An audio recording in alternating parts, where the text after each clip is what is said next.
Hello friends, welcome to Drona academy. நம்ம இன்னைக்கு இந்த கிளாஸில் வந்து பார்த்தீங்கன்னா என்ன தகவலை பற்றி பார்க்க போகிறோம் அப்படின்னா, 8ஆம் வகுப்பு புதிய சமச்சீர் புக்கில் 3வது டேர்மில் முதல் இயல், அதை நம்ம ஓரலாக பார்த்தோம் அப்படின்னா இயல் 7 பாருக்குள்ளே நல்ல நாடு அப்படின்ற ஒரு டாபிக் தான் பார்க்க போகிறோம். ஸோ இந்த இயல் வந்து ரொம்ப ஒரு முக்கியமான இயல் தான். சிலபஸில் கவர் ஆகக்கூடிய நிறைய டாபிக் இந்த ஒரு இயல் இருக்குது. அதுக்கடுத்து பார்த்தீங்க அப்படின்னா இலக்கண குறிப்பு சம்பந்தமான ஒரு டாப்பிக்கும் நம்ம இதில் பார்க்க போகிறோம். சரிங்களா, அந்த வல்லினம் மிகும் இடங்கள் மிகா இடங்கள். ஓகே, நம்ம பிரித்து எழுதுக சேர்த்து எழுதுக்கு வந்து பார்த்தீங்கன்னா இந்த ஒரு விஷயம் நமக்கு ரொம்பவே தேவைப்படும். சரிங்களா, சரி, அதேமாதிரி சந்திப்பிழைக்கும் இது வந்து ரொம்ப தேவைப்படும். சரியா, அப்போ நம்ம எழுதுகிற வார்த்தை வந்து சரியா இல்லையான்றது தெரிஞ்சதுக்கு இந்த வல்லினம் மிகும் மிகா இடங்கள் ரொம்ப தேவையானது. சரிங்களா, ஓகே. நம்ம முதல்ல வந்து பார்த்தீங்க அப்படின்னா செய்யுள் பகுதியில் படை வேழம் அப்படின்ற ஒரு டாப்பிக்கை பார்க்க போகிறோம். இதில் கலிங்கத்து படையிலிருந்து ஒரு பாடலை கொடுத்துருக்காங்க, அதை நம்ம பார்க்கலாம். தமிழர்கள் அறத்தையும் வீரத்தையும் தமது உடைமைகளாக கொண்டவர்கள். இந்த வரி ரொம்ப முக்கியமானது. தமிழர்கள் அறத்தையும் கேட்கலாம். தமிழர்கள் எதை தன் உடைமைகளாக கொண்டிருந்தனர் அப்படின்னா அறம் பிளஸ் வீரம். அவர் தம் வீரமும் போர் அறமும் தனிச்சிறப்பு வாய்ந்தவை. சரிங்களா, பகைவரை அஞ்ச செய்யும் வீரமும் அஞ்சியோடும் பகைவரை துன்புறுத்தாத அறமும் தமிழின் மாண்பினை நமக்கு உணர்த்துகின்றன. சரியா, ஸோ பகைவரை வந்து அஞ்சுற அளவுக்கு வந்து பார்த்தீங்கன்னா அடிப்போம். சரி, அதில் வந்து நம்மளுடைய வீரம் வெளிப்படும். அதுவே அந்த படை வீரனை வந்து நம்மளுடைய பகையால் வந்து என்னை விட்டுருங்க அப்படின்னா சரி ஓகே பொழைச்சு போன்னு சொல்லிட்டு அவனை விட்டுணும். அதை விடாமல் அவனை போட்டு சாவடிக்க மாட்டாங்க. ஓகே, பொழைச்சு போன்னு சொல்லிட்டு விட்டுருவாங்க. அதில் அவனுடைய அறமானது வெளிப்படும். ஸோ வீரமும் அறமும் வந்து நம்முடைய உடைமைகளாக கருதுறோம் அப்படின்றத பற்றின ஒரு பாடலை நமக்கு வந்து கொடுத்துருக்காங்க. இது கலிங்கத்து வேணும் வரக்கூடிய ஒரு பாடலை ஃபஸ்ட்டு பார்த்துடலாம். இந்த பாடல் என்ன அப்படின்னா முதலாம் குலோத்துங்க சோழன் காலத்தில் நடந்த ஒரு விஷயம். ஓகேவா, ஸோ முதலாம் குலோத்துங்க சோழன் வந்து கலிங்க நாட்டின் மீது படையெடுத்து கலிங்க நாட்டை வந்து தோற்கடிச்சிருவாங்க. இப்படி தோற்கடிக்கும் போது அந்த குலோத்துங்க சோழன் படையை கண்டு கலிங்க படை வந்து எப்படி நாலாபுரம் செதறி ஓடுனாங்க அப்படின்ற ஒரு தகவலை தான் இந்த ஒரு பாடலை வந்து சொல்லியிருக்காங்க. செயங்கொண்டார் அது எப்படி விவரிக்கிறன்றதை நம்ம பார்க்கலாம். ஓகே, ஃபர்ஸ்ட் பார்ப்போம். கலிங்க படையின் நடுக்கம். கலிங்க படை எப்படி நடுங்குச்சுன்றது சொல்றாங்க பாருங்க. எதுக்குள் இது மாயை ஒன்றுக்குள் எரிக்குள் மரளிக்குள் ஊழியின் கடை அதுக்குள் என அலரா இறந்தினர் அலதி குலதியோடு 7 கலிங்கரே அப்படின்னு சொல்லி சொல்றாங்க. அப்படின்னா என்ன அப்படின்னா அந்த பொருளை பார்த்துடலாம். சோழர் படையின் தாக்குதலை கண்ட கலிங்கர் இஃது என்ன மாய வித்தையோ என வியந்தனர், தன்னை எரிக்க வந்த தீயோ என அஞ்சினர். சரியா, அதாவது என்னன்னா இது வந்து நம்மளை வந்து அழிக்க வந்த ஒரு படையா இருக்குமோ. ஓகேவா, அதாவது இவங்க வந்து நம்மளை வந்து ஜெயிக்க வந்தன்றதை தாண்டி நம்ம அழிக்க வந்த ஒரு காலன், ஒரு யமக்கூட்டம் அப்படின்றத உணர்ந்தாங்க. அப்புறம் வந்து பார்த்தீங்கன்னா இந்த சோழர் படை தம் உயிரை பறிக்கும் காலனோ என அஞ்சினர், தமது இறுதி காலம் நெருங்கி விட்டதோ என எண்ணி அலைந்து குலைந்து நடுங்கினர். ஐயோ, நம்மளுக்கு கடைசி காலம் வந்துருச்சோ, இனிதான் நம்மளுடைய வாழ்க்கையோட கடைசி நாளோ, இது எப்போ நம்ம இருக்க மாட்டோமோ, நம்மளை வந்து சோழப்படை வீழ்த்தி நம்மளை கொண்டுடுவாங்கன்னு சொல்லிட்டு பயந்து அஞ்சு நடுங்கினாங்களாம். ஓகேவா, அடுத்து பாருங்க. கலிங்கர் தோற்று சிதைந்தோடல். அதாவது கலிங்கப்படை தோத்துட்டு நாலாபுரமும் செதறி ஓடுறாங்க. அதாவது சொல்றாங்க பாருங்க. வழிவர் சிலர் கடல் வழி பாய்வர் வெங்கரி மறைவர் சிலர் வழி தேடி வன்பிலம் இழிவர் சிலர் தூறு மண்டுவர் இருவர் ஒரு வழி போகல் இன்றியே. அடுத்து பாருங்க. ஒருவர் ஒருவரின் ஓட முந்தினர் உடலின் நிழலினை வெறுவி அஞ்சினர் ஒருவர் என இறைஞ்சினர் அபயம் என நடுங்கியே. அடுத்து கடைசி பாடல் என்னன்னா மழைகள் அதிர்வன போல் உடண்டன வளவன் விடுபடை வேழம் இன்றிருள் முழைகள் நுழைவர்கள் போரில் இன்று நம் முதுகு செய்யும் காரம் என்பரே. இன்று நம் முதுகு செய்யும் உபகாரம் என்பரே அப்படின்னா என்ன அப்படின்னா பொருள் பார்த்துருவோம். அப்படி நடுங்கிய கலிங்கர் படையினர் படை கூட்டத்திலிருந்து விலகி ஓடினர். சிலர் கடலில் தாவி குதித்து தப்பினர். சிலர் யானைகளின் பின்னே மறைந்து கொண்டனர். எத்திசையில் செல்வது என தெரியாமல் செல்வதற்கு அரிதான மலை குகைகளுக்குள்ளும் முதுகளுக்குள்ளும் தப்பி ஓடினர். கலிங்க வீரர்கள் ஒருவரை ஒருவர் முந்திக் கொண்டு ஓடினர். தம் நிழலையும் மற்றவர் நிழலையும் கண்டு தமிழர்கள் துரத்தி வருவதாக எண்ணி அஞ்சினர். தஞ்சம் வேண்டி வணங்கினர். ஓகேவா, அதாவது பார்த்தோன்னா என்னது ஒருத்தனை போர் புரியத்துக்கு போயிட்டு ஓடி ஓடி அடிக்கல, என்ன பண்றாங்க, போர்ல தப்பித்துக்கு ஒருத்தர் முந்தி போறாங்களா, நான் ஃபர்ஸ்ட் தப்பிக்கிறேன் நீ ஃபர்ஸ்ட் தப்பின்னு சொல்லிட்டு முன்னாடி முந்தி ஓடுறாங்களாம். ஓகேவா, யாருமே வந்து பார்த்தீங்கன்னா நாலப்புறம் செதறி எப்படி தப்பிக்கலாம். ஒரு சில கடலை குதிச்சு தப்பிச்சுட்டாங்க, ஒரு சில வந்து யானைக்கு பின்னாடி போய் ஒளிஞ்சுக்கிட்டாங்க, ஒரு சில என்ன பண்றாங்க அப்படின்னா என்ன பண்ணதுன்னு தெரியாம அந்த மலைகளில் வந்து மலை குகையில் இருக்கும் பத்தி அந்த குகையில போய் ஒளிஞ்சுக்கிட்டாங்க. ஓகே, அந்த அளவுக்கு பயந்துருக்காங்க. அடுத்து பாருங்க. சோழ மன்னனின் படையில் உள்ள யானைகள் சினமுற்று இடியை போல பிளிரின. அவ்வோசையை கேட்டு அஞ்சிய வீரர்கள் இருள் நிறைந்த குகைக்குள் சென்று மறைந்தனர். ஏனையோர் புறமுதுகு காட்டி ஓடி பிழைத்தனர். ஓகே, அந்த யானையை வந்து பிளிரக்கூடிய சத்தம் கேட்டா அப்படியே வந்து அந்த நிலைமை அதிர்ற அளவுக்கு சத்தம் கேட்குதான். சரியா, அந்த ஓசையை கேட்கும் போது வீரர் எல்லாமே அஞ்சு நடுங்குறாங்களாம். ஓகே, குகைகளுக்குள்ளே மறைஞ்சிட்டு வரவே இல்லையா. ஓகே, அந்த அளவுக்கு வந்து சோழருடைய படையானது இருந்ததுன்றத விவரிக்கிறாரு செயங்கொண்டார் அவர்கள். ஸோ அவரை பற்றி இந்த நூலை பற்றி சிறப்பு பார்த்துரும். செயங்கொண்டார் தீபங்குடி என்னும் ஊரினை சேர்ந்தவர் இவர் முதல் குலோத்துங்க சோழனுடைய அவைக்கள புலவராக திகழ்ந்தவர். இவரை பரணிக்கோர் செயங்கொண்டார் என பல பட்டடை சொக்கநாதர் புகழ்ந்துள்ளார். கலிங்கத்து பரணி 96 வகை சிற்றிலக்கியங்கள் ஒன்றான பரணி வகையை சார்ந்த நூல். தமிழில் முதலாக எழுந்த பரணி இந்நூலே ஆகும். இது முதலாம் குலோத்துங்க சோழன் அவருடைய படைத்தலைவர் கருணாகர தொண்டைமான் ஆகியோரின் கலிங்க போர் வெற்றியை பேசுகிறது. இந்நூலை தென் தமிழ் தெய்வ பரணி என ஒட்டக்கூத்தர் புகழ்ந்துள்ளார். கலிங்கத்து பரணி கலித்தாழிசையால் பாடப்பட்டது. மொத்தம் எத்தனை தாழினா 599 தாழிசைகளை கொண்டது. என்னன்னா கலிங்கத்து பரணி இது எழுதியான செயங்கொண்டார். இவர் பிறந்த ஊர் வந்து தீபங்குடி. எந்த ஊர்ல பிறந்திருக்காரு? தீபங்குடியில் வந்து பிறந்திருக்காரு. இவர் யாருக்கிட்ட வந்து அவைக்கலர் புலவர் இருந்தாருன்னா முதலாம் குலோத்துங்க சோழன். நம்ம ஆளி வந்து பார்த்திருந்தோம். சேக்கிழார், கம்பர், புகழேந்தி புலிவங்களாம் இரண்டாம் குலோத்துங்க சோழன். செயங்கொண்டார் மட்டும் முதலாம் குலோத்துங்க சோழன் ஞாபகம் வச்சுக்கோங்க. ஓகேவா? இவர் வந்து பரணிக்கோர் செயங்கொண்டான்னு சொல்லிட்டு பலப்பட்டடி சொக்கநாதரும், தென் தமிழ் தெய்வ பரணின்னு சொல்லிட்டு கலிங்கத்து பரணியை ஒட்டக்கூத்தரும் புகழ்ந்திருக்காங்க. அதே மாதிரி கலிங்கத்து பரணத்தை வந்து 96 வகையான சிற்றிலக்கியங்கள் பார்த்திருக்கோம். அதாவது உலா, அந்தாதி, கலம்பகம், ஓகேங்களா, தூது, பல்லு, இந்த மாதிரி நிறைய பார்த்துருப்போம். அதில் வந்து 96 வகையில் ஒன்று தான் பரணி. ஓகேவா? ஸோ இந்த பரணி இலக்கியிலே முதல் எழுப்பப்பட்ட பரணி இலக்கியம் வந்து பார்த்தீங்கன்னா இது நம்ம கலிங்கத்து பரணி தான். ஓகேவா? இது முதலாம் குலோத்துங்க சோழன் அவருடைய படைத்தலைவரான கருணாகர தொண்டைமான் இவங்க 2 பேரும் சேர்ந்து கலிங்க நாட்டை எப்படி தோற்கடிச்சாங்கன்ற தகவல் தான் சொல்லியிருப்பாங்க. ஓகேவா? அதுக்கடுத்து வந்து இது வந்து கலித்தாழிசையானது மொத்தம் எத்தனை 599 தாழிசைகளை கொண்டது. அடுத்தது போர் முனையில் 1000 யானைகளை கொன்று வெற்றி கொண்ட வீரரை புகழ்ந்து பாடும் இலக்கியம் கலிங்க பரணி ஆகும். ஸோ பரணி இலக்கியம்னா என்ன அப்படின்னா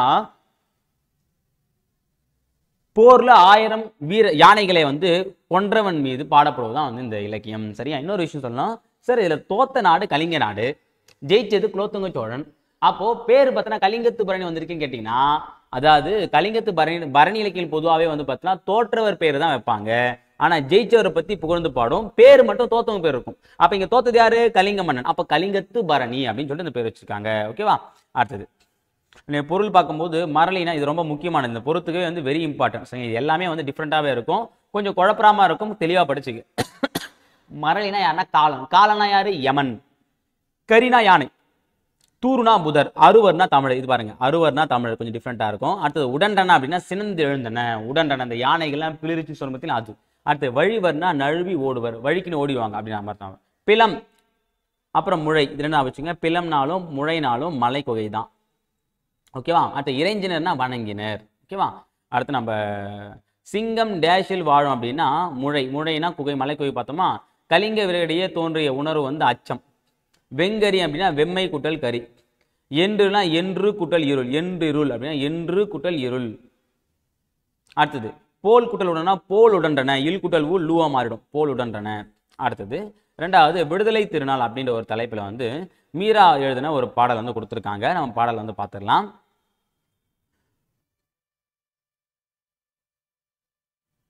முன்னூறு வருடமாய் முற்றுகையிட்ட அந்நிய இருட்டின் அரக்க கூத்து முடிந்தது என்று முழங்கி நின்றது என்னாலும் அந்த நாள் இது அப்படின்னா என்ன சொல்றாங்க? 300 ஆண்டுகள் நம்மை அடிமைப்படுத்தி ஆண்ட அரக்கராகிய அந்நியரின் இருண்ட ஆட்சி முடிந்தது என்பதை கூறும் நாள் தான் இந்த நாள். 300 வருஷமா ஆங்கிலேயர்கள் நம்மளை வந்து அடிமைப்படுத்தி வச்சிருந்தாங்க பார்த்தீங்கன்னா, அதுல இருந்து நம்ம மீண்டு இருக்கோம். அப்பேற்பட்ட நாள் தான். என்ன அப்படின்னா இந்த சுதந்திர தினத்தை பத்தி சொல்றாரு. ஓகேவா? சுதந்திர தினம் வந்து நமக்கு எந்த அளவுக்கு முக்கியமானது. இப்போ நம்ம ஒரு திருமண பர்த்டே அப்படின்னா அவருக்கு மட்டும் சிறந்த நாள். ஒரு திருமண நாள்னா கணவன் மனைவி இருவருக்கும் சிறந்த நாள். ஆனால் சுதந்திர நாள் அப்படின்றது பார்த்தீங்கன்னா நம் இந்தியராகிய அனைவருக்குமே ஒரு சிறந்த நாள். நம்முடைய வாழ்க்கையே திருப்பி போட்ட நாள் நம்ம சொல்லலாம். ஓகேவா? ஒரு இந்தியனுடைய வாழ்க்கை வந்து சுதந்திரத்துக்கு முன் சுதந்திரத்துக்கு பின் அப்படின்னு எடுத்துக்கலாம். அந்த அளவுக்கு ரொம்ப முக்கியமான ஒரு நாள். நம்ம வாழ்க்கையை திருப்பி போட்ட நாள் பார்த்தீங்கன்னா அந்த ஆகஸ்ட் 15. அந்த சுதந்திர நாளுடைய சுவாச காற்றை நம்ம எப்படி சுவாசிக்கணும், அந்த நாள் நமக்கு எந்த அளவுக்கு முக்கியத்துவன்றத இந்த ஒரு பாடலை சொல்றாங்க. அடுத்தது பாருங்க. செத்த பிணமாய் சீவன் இல்லாமல் மெத்தமாய் தேசத்தை முற்றுகையிட்ட மூட நீர் மூட உறக்கத்தை ஓட ஓட விரட்டி அடித்து விழிக்க வைத்தது வையம் வியக்க வைத்தது என்னாலோ அந்த நாள் இது. ஓகேவா? என்ன சொல்லனா, நம்ம செத்து போன மாதிரி இருந்திருக்கும். உயிரற்ற பிணங்களாய் போல கிடந்த நாட்டு மக்கள் அனைவரையும் பற்றி இருந்த அறியாமை என்னும் உறக்கத்தை ஓட ஓட விரட்டிய நாள் இது. அறியாமைன்ற ஒரு விஷயம் இருக்குது. அதாவது ஆங்கிலேயர்கள் எப்படி நம்ம ஒரு அரசன் மாதிரி நம்மளை வந்து பார்க்குறாங்க, எப்படி அரசன் நம்ம ஆட்சி செய்யறாங்க அதே மாதிரி தான் ஆங்கிலேயம் ஆட்சி பண்ணுறான். நம்மளை ஆட்சி பண்ணுறான்னு நினச்சவங்களுக்கு நம்ம அடிமைப்படுத்தி வச்சிருக்கான்றது தெரியறதுக்கே ரொம்ப நாட்கள் ஆச்சு. அந்த அறியாமை இந்த இருள் போனதுக்கப்புறம் நம்ம சுதந்திர போராட்டம்ன்ற ஒரு உணர்வு வந்து போராடி வெற்றி பெற்றோம் அப்படின்னு சொல்லிட்டு சொல்றாரு. அடுத்து பாருங்க. பரிதவித்திருந்த பாரத அன்னை காளியாய் சீறி கைவிலங்கொடித்து பகையை துடைத்து சத்திய நெஞ்சின் சபதம் முடித்து கூந்தல் முடித்து குங்கும பொட்டு வைத்து ஆனந்த தரிசனம் அளித்து நின்றது எந்த நாளோ அந்த நாள் இது. அப்படின்னா பாரத அன்னை பாரத மாதா நம்ம சொல்ற மத்தியில அடிமையாய் தவித்து கொண்டிருந்த இந்திய தாய் சினந்து எழுந்து தன் கைவிலங்கை உடைத்து பகைவரை அழித்து அவிழ்ந்த கூந்தலை முடித்து நெற்றியில் திலகமிட்டு இந்தியருக்கு மகிழ்வான காட்சி அளித்த நாள் தான் இந்த நாள் அப்படின்னு சொல்றாங்க. பாரதாய் புது தெம்பு வந்த நாள். அடுத்தது,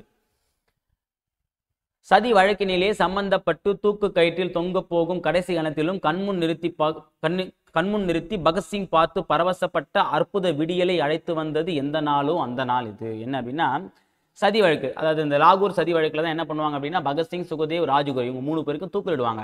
அப்படி தூக்கிடும் போது பார்த்தீங்கன்னா பகத்சிங் என்ன பண்ண கனவு கண்டார், அதாவது இன்று அதாவது என்னை நீங்க வதைக்கலாம், ஆனா ஒவ்வொரு இந்தியருடைய மனசு இருக்கக்கூடிய அந்த சுதந்திர தாகத்தை உங்களால கடைசி இந்தியன் இருக்கிற வரைக்கும் சுதந்திரத்துக்காக அவன் போராடுவான், நாங்க சுதந்திர காற்றை கண்டிப்பா சுவாசித்தே தீருவோம், அந்த நாள் அந்த விடியல் ஒரு நாள் இந்தியாவுக்கு வரும் அப்படின்னு சொல்லிட்டு கனவு கண்டாரு. அந்த கனவு நனவான நாள் தான் இந்த நாள்ன்றத சொல்றாரு. அடுத்தது, முற்றி படர்ந்த முட்காட்டை எரித்து விளைந்த மூங்கிலை வீரமாய் துளைத்து மூச்சு காற்றை மோகித்து நுழைத்து புரட்சி புல்லாங்குழலில் பூபாலம் இசைத்தது எந்த நாளோ இந்த நாள். இதன் தரும் இந்த சுதந்திர நாளை சொந்தம் கொண்டாட தந்த பூமியை தமிழால் வணங்குவோம். இந்த அளவுக்கு நம்ம சுதந்திரத்தை சுவாசிக்க அளவுக்கு இந்த சுதந்திரத்தை நம்மளை அனுபவிக்கிற அளவுக்கு வளர்த்து விட்ட இந்த பூமியை நம்ம தமிழால வணங்குவோம் அப்படின்னு சொல்லிட்டு முடிக்கிறாரு. யாரு? மீ ராஜேந்திரன். இதுல சொல்லும் போது சீவன் அப்படின்னா உயிர், ஜீவன் நம்ம சொல்லும் பத்தி அதான் இங்க சீவன் சொல்லியிருக்காங்க. சத்தியம்னா உண்மை, ஆனந்த தரிசனம்னா மகிழ்வான காட்சி. ஆனந்தம்னா என்னதுன்னா அது நம்முடைய நம்ம மொழியில தூய மொழியில மகிழ்வான காட்சி. வையம்னா உலகம், சபதம்னா சூளுரை, மோகித்து அப்படின்னா விரும்பி, மோகம் கொள்ளுதுன்னா விரும்புதுன்னு சொல்லும் பத்தி அதுதான். அடுத்தது, இப்ப நம்ம நூல்வெளியில மீ ராஜேந்திரன் அவளை பத்தி பார்க்கலாம். மீ ராஜேந்திரன் என்னும் இயற்பெயரை உடைய மீரா கல்லூரி பேராசிரியராக பணியாற்றியவர். என்ன பண்ணியிருக்காரு? கல்லூரி பேராசிரியராக பணியாற்றிருக்காரு. அன்னம் விடுத்தூது என்னும் இதழை நடத்தியவர். இது அன்னம் விடுத்தூது என்னும் இதழை நடத்தியார்னா மீ ராஜேந்திரன். ஊசிகள், குக்கு, 3ம் 6ம், வா இந்த பக்கம் உள்ளிட்ட பல நூல்களை எழுதியுள்ளார். ஊசிகள், குக்கு, 3ம் 6ம், வா இந்த பக்கம் உள்ளிட்ட பல நூல்கள் எழுதியிருக்காரு. இவர் எழுதிய கோடையும் வசந்தமும் என்னும் நூலிலிருந்து ஒரு பாடல் கொடுத்துருக்காங்க. கோடையும் வசந்தம்னு தான் நம்ம பார்க்குற இந்த சுதந்திர தினத்தை பற்றின விடுதலை திருநாள் அப்படின்ற ஒரு பாடல். ஓகேவா? இதில் பார்க்கலாம். வானில் முழு நிலவு அழகாக தரிசனம் அளித்தது, இந்த வையம் முழுவதும் போற்றும்படி வாழ்வதே சிறந்த வாழ்வு, சீவன் இல்லாமல் சீவன் கூட்டல் இல்லாமல் விலங்கொடித்து விலங்கு கூட்டல் ஒடித்து காட்டை எரித்து காட்டை எரித்து இதா வரும். அடுத்தது, இதம் கூட்டல் தரும்னா இதம் தரும் தோது. அடுத்து நம்ம பாரதத்னா எம்ஜி ராமச்சந்திரனுடைய பற்றின ஒரு தகவல் பார்க்க போகிறோம். சரிங்களா? ஸோ எம்ஜிஆர் இவர் நமக்கு சிலபஸில் இல்லை, சிலபஸில் கேட்கவும் மாட்டாங்க. ஏன் அப்படின்னா அது ஏன்றது உங்களுக்கே தெரியும். இருந்தாலும் எம்ஜிஆர் ஒரு தமிழ்நாட்டின் தவிர்க்க முடியாத தலைவர்களில் மிக முக்கியமான நபர்களில் எம்ஜிஆரும் ஒருத்தர். சரிங்களா? எம்ஜிஆருடைய இணக்கமான நபர்கள் நிறைய பேர். அதாவது இணக்கமானனா அவரோட பழகினதை நான் சொல்ல, அவருடைய பாடல் மூலமா, அவருடைய கருத்துக்கள் மூலமா, அவருடைய படங்கள் மூலமா, அவருடைய செயல்கள் மூலமா, அவருடைய ஆட்சிகள் மூலமா ஈர்க்கப்பட்ட நபர்கள் நிறைய பேர். அதில் நானும் ஒருத்தன் தான். சரிங்களா? நானும் படிக்கிறதுக்கும் போது தான் படிக்கும்போதே பார்த்தீங்கன்னா எம்ஜிஆருடைய பாடல்களை கேட்டு தான் படிப்பேன். எப்போல்லாம் எனக்கு கொஞ்சம் டிமோட்டிவ் ஆகாமல் இருக்கும். நல்ல நல்ல விஷயங்கள் எல்லாமே அவருடைய பாடல்கள் தான் கற்றுக்கிட்டேன். சரியா? ஒரு நேர்மைனா எப்படி இருக்கணும், நியாயம்னா என்ன பண்ணணும், அதாவது நம்ம ஒரு தலைவன் ஆகணும்னா என்ன பண்ணணும், எல்லா விஷயங்களுமே. ஓகேவா? இந்த என்னை பொறுத்த வரைக்கும் என்னென்னா நம்ம ஒரு சரியான மனிதனாக இருக்கணும் அப்படின்னா அதுக்கு உண்டான எல்லா கருத்துக்களுமே எம்ஜிஆருடைய பாடல்களில் இருக்கும், படத்தில் இருக்கும். சரிங்களா? நம்ம கூட பார்த்தீங்கன்னா இது வரைக்கும் எந்த ஒரு படத்துலையுமே புகைப்பிடிக்காமல் மது குடிக்காமல் நடித்த ஒரு நபர், ஒரு உத்தம மனிதர் அப்படின்னா அவருடைய நார்மல் வாழ்க்கை, அவருடைய அவருடைய வாழ்க்கை எப்படி இருந்தது முக்கியம் இல்லை, உண்மையான வாழ்க்கை. ஆனால் படத்தில் மற்றவங்களுக்கு சொல்லக்கூடிய கருத்தை நல்ல விதமாக சொன்னதுனால அவர் ரொம்பவே ஒரு பிடித்தமான நபர். இன்னும் கூட பார்த்தீங்கன்னா அகாடமியில் அவருடைய ஃபோட்டோ வச்சிருப்பேன். நிறைய பேர் கேட்பாங்க, இவருக்கும் டிஎன்பிசி சம்மந்தமே இல்லையா, இவர் ஃபோட்டோ என்ன வச்சுருக்குன்னு சொல்லிட்டு. ஓகே, இவருக்கும் டிஎன்பிசி சம்மந்தம் இல்லை, நான் டிஎன்பிசியில் வெற்றி பெறத்துக்கு இவருக்கும் எனக்கு சம்மந்தம் இருக்குன்னு நான் எப்பவுமே சொல்லுவேன். சரியா? ஸோ அந்தளவுக்கு ஒரு மதிக்கத்தக்க ஒரு நபர்களில் எம்ஜிஆர் ஒருவர். சரியா? எம்ஜிஆரை ரசிக்காதவங்க யாரும் இருக்க மாட்டாங்க. அப்படி ரசிக்கலைன்னா அவங்களுக்கு ரசனையே இல்லைன்னு தான் நம்ம சொல்ல முடியும். ஏதாவது ஒரு இடத்துல ஏதாவது ஒரு ரூபத்தை நம்ம கண்டிப்பாக கவர்ந்திருப்பாரு. ஸோ அதனால் இது சிலபஸில் இல்லைனாலும் ஒரு கிளாஸ் சும்மா பார்த்து வச்சிங்க, நமக்கும் நிறைய விஷயங்கள் தோன்றும். சரியா? ஒருவருடைய எல்லாருமே வெற்றி அடைகிறாங்க. ஆனால் வெற்றி அடைகிற எல்லாருமே பார்த்தீங்கன்னா கஷ்டப்பட்டு உண்மையாக உழைச்சி தான் வெற்றி பெறாங்க. ஸோ அதே மாதிரி தான் எம்ஜிஆருடைய வெற்றியும் சாதாரண வெற்றி அல்ல. ஆனால் வெற்றி அடைத்து முன்னாடி அவர் சாதாரண மனிதராக தான் இருந்திருக்காருன்றது இது முன்னாடி தெரியும். சரியா? ஓகே, கும்பகோணத்தில் உள்ள ஆணையடி பள்ளியில் தான் வந்து பார்த்தீங்கன்னா படிச்சிருந்தார் யார், நம்முடைய எம்ஜிஆர் அவர்கள். அவருக்கு அண்ணா, தம்பி, ஒரு அம்மா. சரிங்களா? ஸோ அப்படி இருக்கும்போது பார்த்தீங்கன்னா வறுமையின் காரணமாக என்ன பண்ணுறாங்கன்னா அங்கேருந்து வந்து குடிபெயர்ந்து வீட்டு வேலை செஞ்சு சென்னைக்கு வராங்க. சென்னைக்கு வந்த பிறகு வந்து பார்த்தீங்கன்னா அவர் வந்து என்ன பண்ணுறாங்க அப்படின்னா இந்த நாடக கம்பெனியில் வந்து சேர்றாங்க. சேர்ந்து வந்து பார்த்திங்க அப்படின்னா நிறைய ஏன்னா சின்ன சின்ன வேடங்கள் நடிக்கிறாங்க. அதுக்கப்புறம் வந்து பார்த்தீங்கன்னா நாடகத்துடைய மிகப்பெரிய ஒரு நபராக மாறுறாரு. அதுக்கப்புறம் வந்து திரைப்பட வாய்ப்புகள் வருது. திரைப்படத்தில் அதே மாதிரி தான் ஃபஸ்ட்டு சின்ன சின்ன வேடங்கள் நடிக்கிறாரு. அதுக்கப்புறம் வந்து ஒரு கதாநாயகனாக வந்து உருவெடுத்து அதுக்கப்புறம் வந்து பார்த்தீங்கன்னா திமுக அப்படின்ற ஒரு கட்சியில் இணைந்து அவனுடைய பொருளாளரும் இருந்தார். அதுக்கப்புறம் வந்து பார்த்தீங்கன்னா அறிஞர் அண்ணா இறந்த பிறகு புதுசாக வந்து ஒரு கட்சி 1972 ஆரம்பித்து அதிமுக அப்படின்ற ஒரு கட்சியை வந்து ஆரம்பிக்கிறார். அதன் மூலமாக வந்து தமிழ்நாட்டுடைய சிஎம்மாக வந்து மாறுறாரு. அப்புறம் வந்து தொடர்ந்து சிஎம்மாக இருந்துட்டு அதுக்கப்புறம் இறந்துடுறாரு. சிஎம்மாக இருக்கும்போதே இறந்துருவார். ஓகேவா? ஸோ இதான் வந்து எம்ஜிஆருடைய சிறப்பான விஷயம். அவருடைய வாழ்க்கை வரலாறு வந்து எப்படி வந்துச்சுன்றது தான் அதில் கொடுத்துருப்பாங்க. இதில் வந்து நமக்கு எக்ஸாம் பாயிண்ட் ஆஃப் வியூ என்ன கேட்கலாம் அப்படின்னா காமராசர் கொண்டு வந்த மதிய உணவு திட்டத்தை வந்து பார்த்தீங்கன்னா சத்துணவு மார்த்தது யார் அப்படின்னா எம்ஜிஆர் அவர்கள் தான். இவருக்கு வந்து புரட்சி தலைவர் எம்ஜிஆர் அப்படின்ற ஒரு பட்டமும் இருக்குது. சரிங்களா? அடுத்து பார்த்தீங்க அப்படின்னா இவருடைய வரலாறு அப்படின்னும் போது கேரளாவை சேர்ந்தவர் ஆகிய எம்ஜிஆரின் பெற்றோர் குடும்பத்துடன் இலங்கையை குடிபெயர்ந்தனர். குடும்பத்தோடு இலங்கைக்கு வந்திருக்காங்க. அப்புறம் இலங்கையில் உள்ள கண்டியில் 1917 ஜனவரி திங்கள் 17ஆம் நாள் கோபாலன் சத்யபாமா இணையருக்கு 5வது மகனாக தான் பிறந்திருக்காரு. அது 5வது மகனாக தான் எம்ஜிஆர் வந்து பிறந்திருக்காரு. சரிங்களா? நான் வச்சுங்க. இவர் குழந்தையாக இருக்கும் போதே தந்தையை இழந்தார். இதனால் எம்ஜிஆரின் தாயார் குழந்தைகளுடன் தமிழ்நாட்டுக்கு வந்து கும்பகோணத்தில் குடியேறினர். அதுக்கப்புறம் அங்கிருந்து சென்னை போயிருக்காங்க. இதான் வந்து அவருடைய ஹிஸ்ட்ரி. ஓகேவா? கேரளா தான் அவருடைய சொந்த ஊர். ஆனால் பிறந்தது வந்து பார்த்தீங்கன்னா இலங்கையில் வந்து கண்டியில் வந்து பிறந்திருக்காரு. எப்போனா ஜனவரி 17 1917 வந்து பிறந்திருக்காரு. இவருடைய பெற்றோர் வந்து கோபாலன் சத்யபாமா 5வது பையனாக வந்து பிறந்திருக்காரு. ஓகேவா? அதே மாதிரி வந்து மத்திய அரசு இவருடைய இந்திய அரசு மிகச்சிறந்த நடிகருக்கு வழங்கும் பாரத் அப்படின்ற ஒரு பட்டத்தை அவர் கொடுத்துருக்காங்க. ஓகேவா? அடுத்து பார்த்தீங்க அப்படின்னா என்னுடைய முக்கியமான ஒரு பாடல் வந்து பார்த்தீங்கன்னா இது மாபெரும் சபையில் நீ நடந்தால் உனக்கு மாலைகள் விழ வேண்டும், ஒரு மாற்று குறையாத ஒரு மாற்று இல்லை மாசு வரும், ஒரு மாசு குறையாத மன்னவன் இவன் என்று போற்றி புகழ வேண்டும். அடுத்து பார்த்தீங்கன்னா பதவி வரும்போது பணி வர வேண்டும், துணி வர வேண்டும் தோழா, பாதை மாறாமல் பண்பு குறையாமல் கொள்கை நிறைவேற்று தோழா அப்படின்னு சொல்லி ஒரு பாடல் வரும். அதுவுமே ரொம்ப ஒரு முக்கியமான ஒரு பாடல். நம்ம டிஎன்பிஎஸ்சி படிக்க சொல்லிட்டு கூட பார்த்தீங்கன்னா இது பொருத்தக்கூடிய ஒரு பாடல் தான். சரியா? அடுத்து பார்த்தீங்கன்னா வேற என்ன முக்கியமானது அப்படின்னும் போது நிறைய திட்டங்கள் வந்து கொண்டு வந்திருக்காரு. அதில் வந்து முக்கியமானது வந்து பார்த்தீங்க அப்படின்னா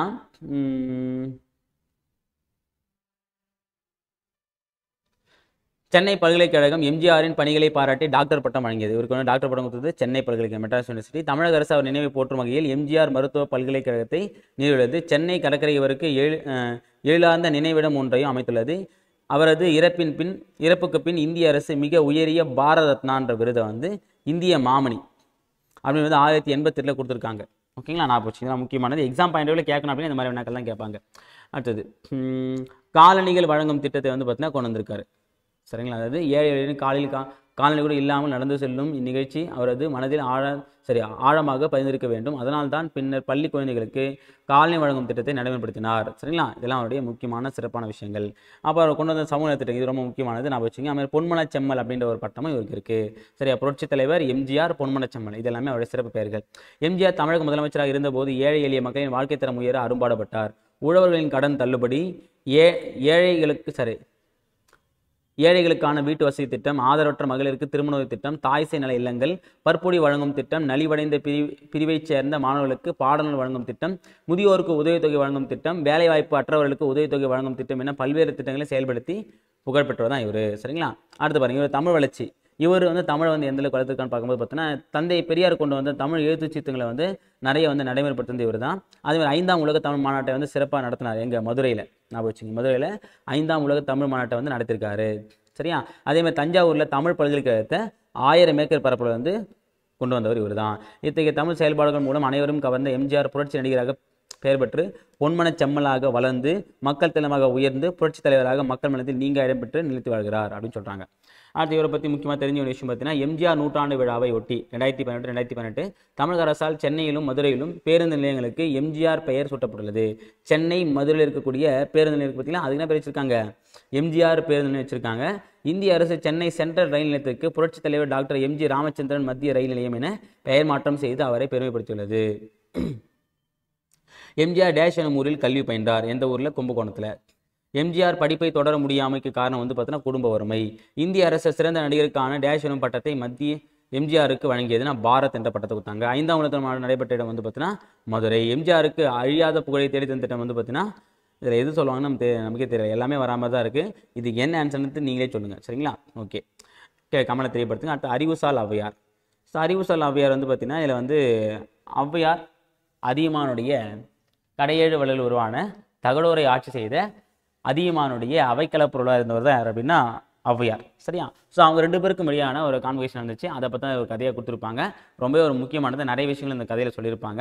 இதை வந்து படித்து பாருங்கள். ஓகேவா? இதில் வந்து பார்த்தீங்கன்னா ஃபஸ்ட்டு ஒரு கதை என்ன சொல்லியிருப்பாங்க அப்படின்னா,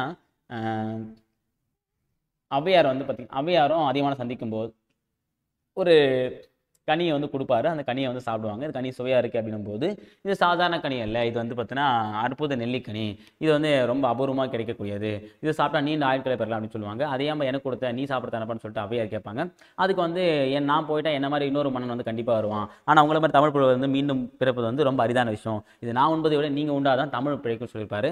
ஸோ உன்னுடைய அன்புக்கு என்று நான் வந்து பார்த்தீங்கன்னா மெச்சிக்கிறேன்னு சொல்லிட்டு ஔவையார் சொல்லுவாங்க.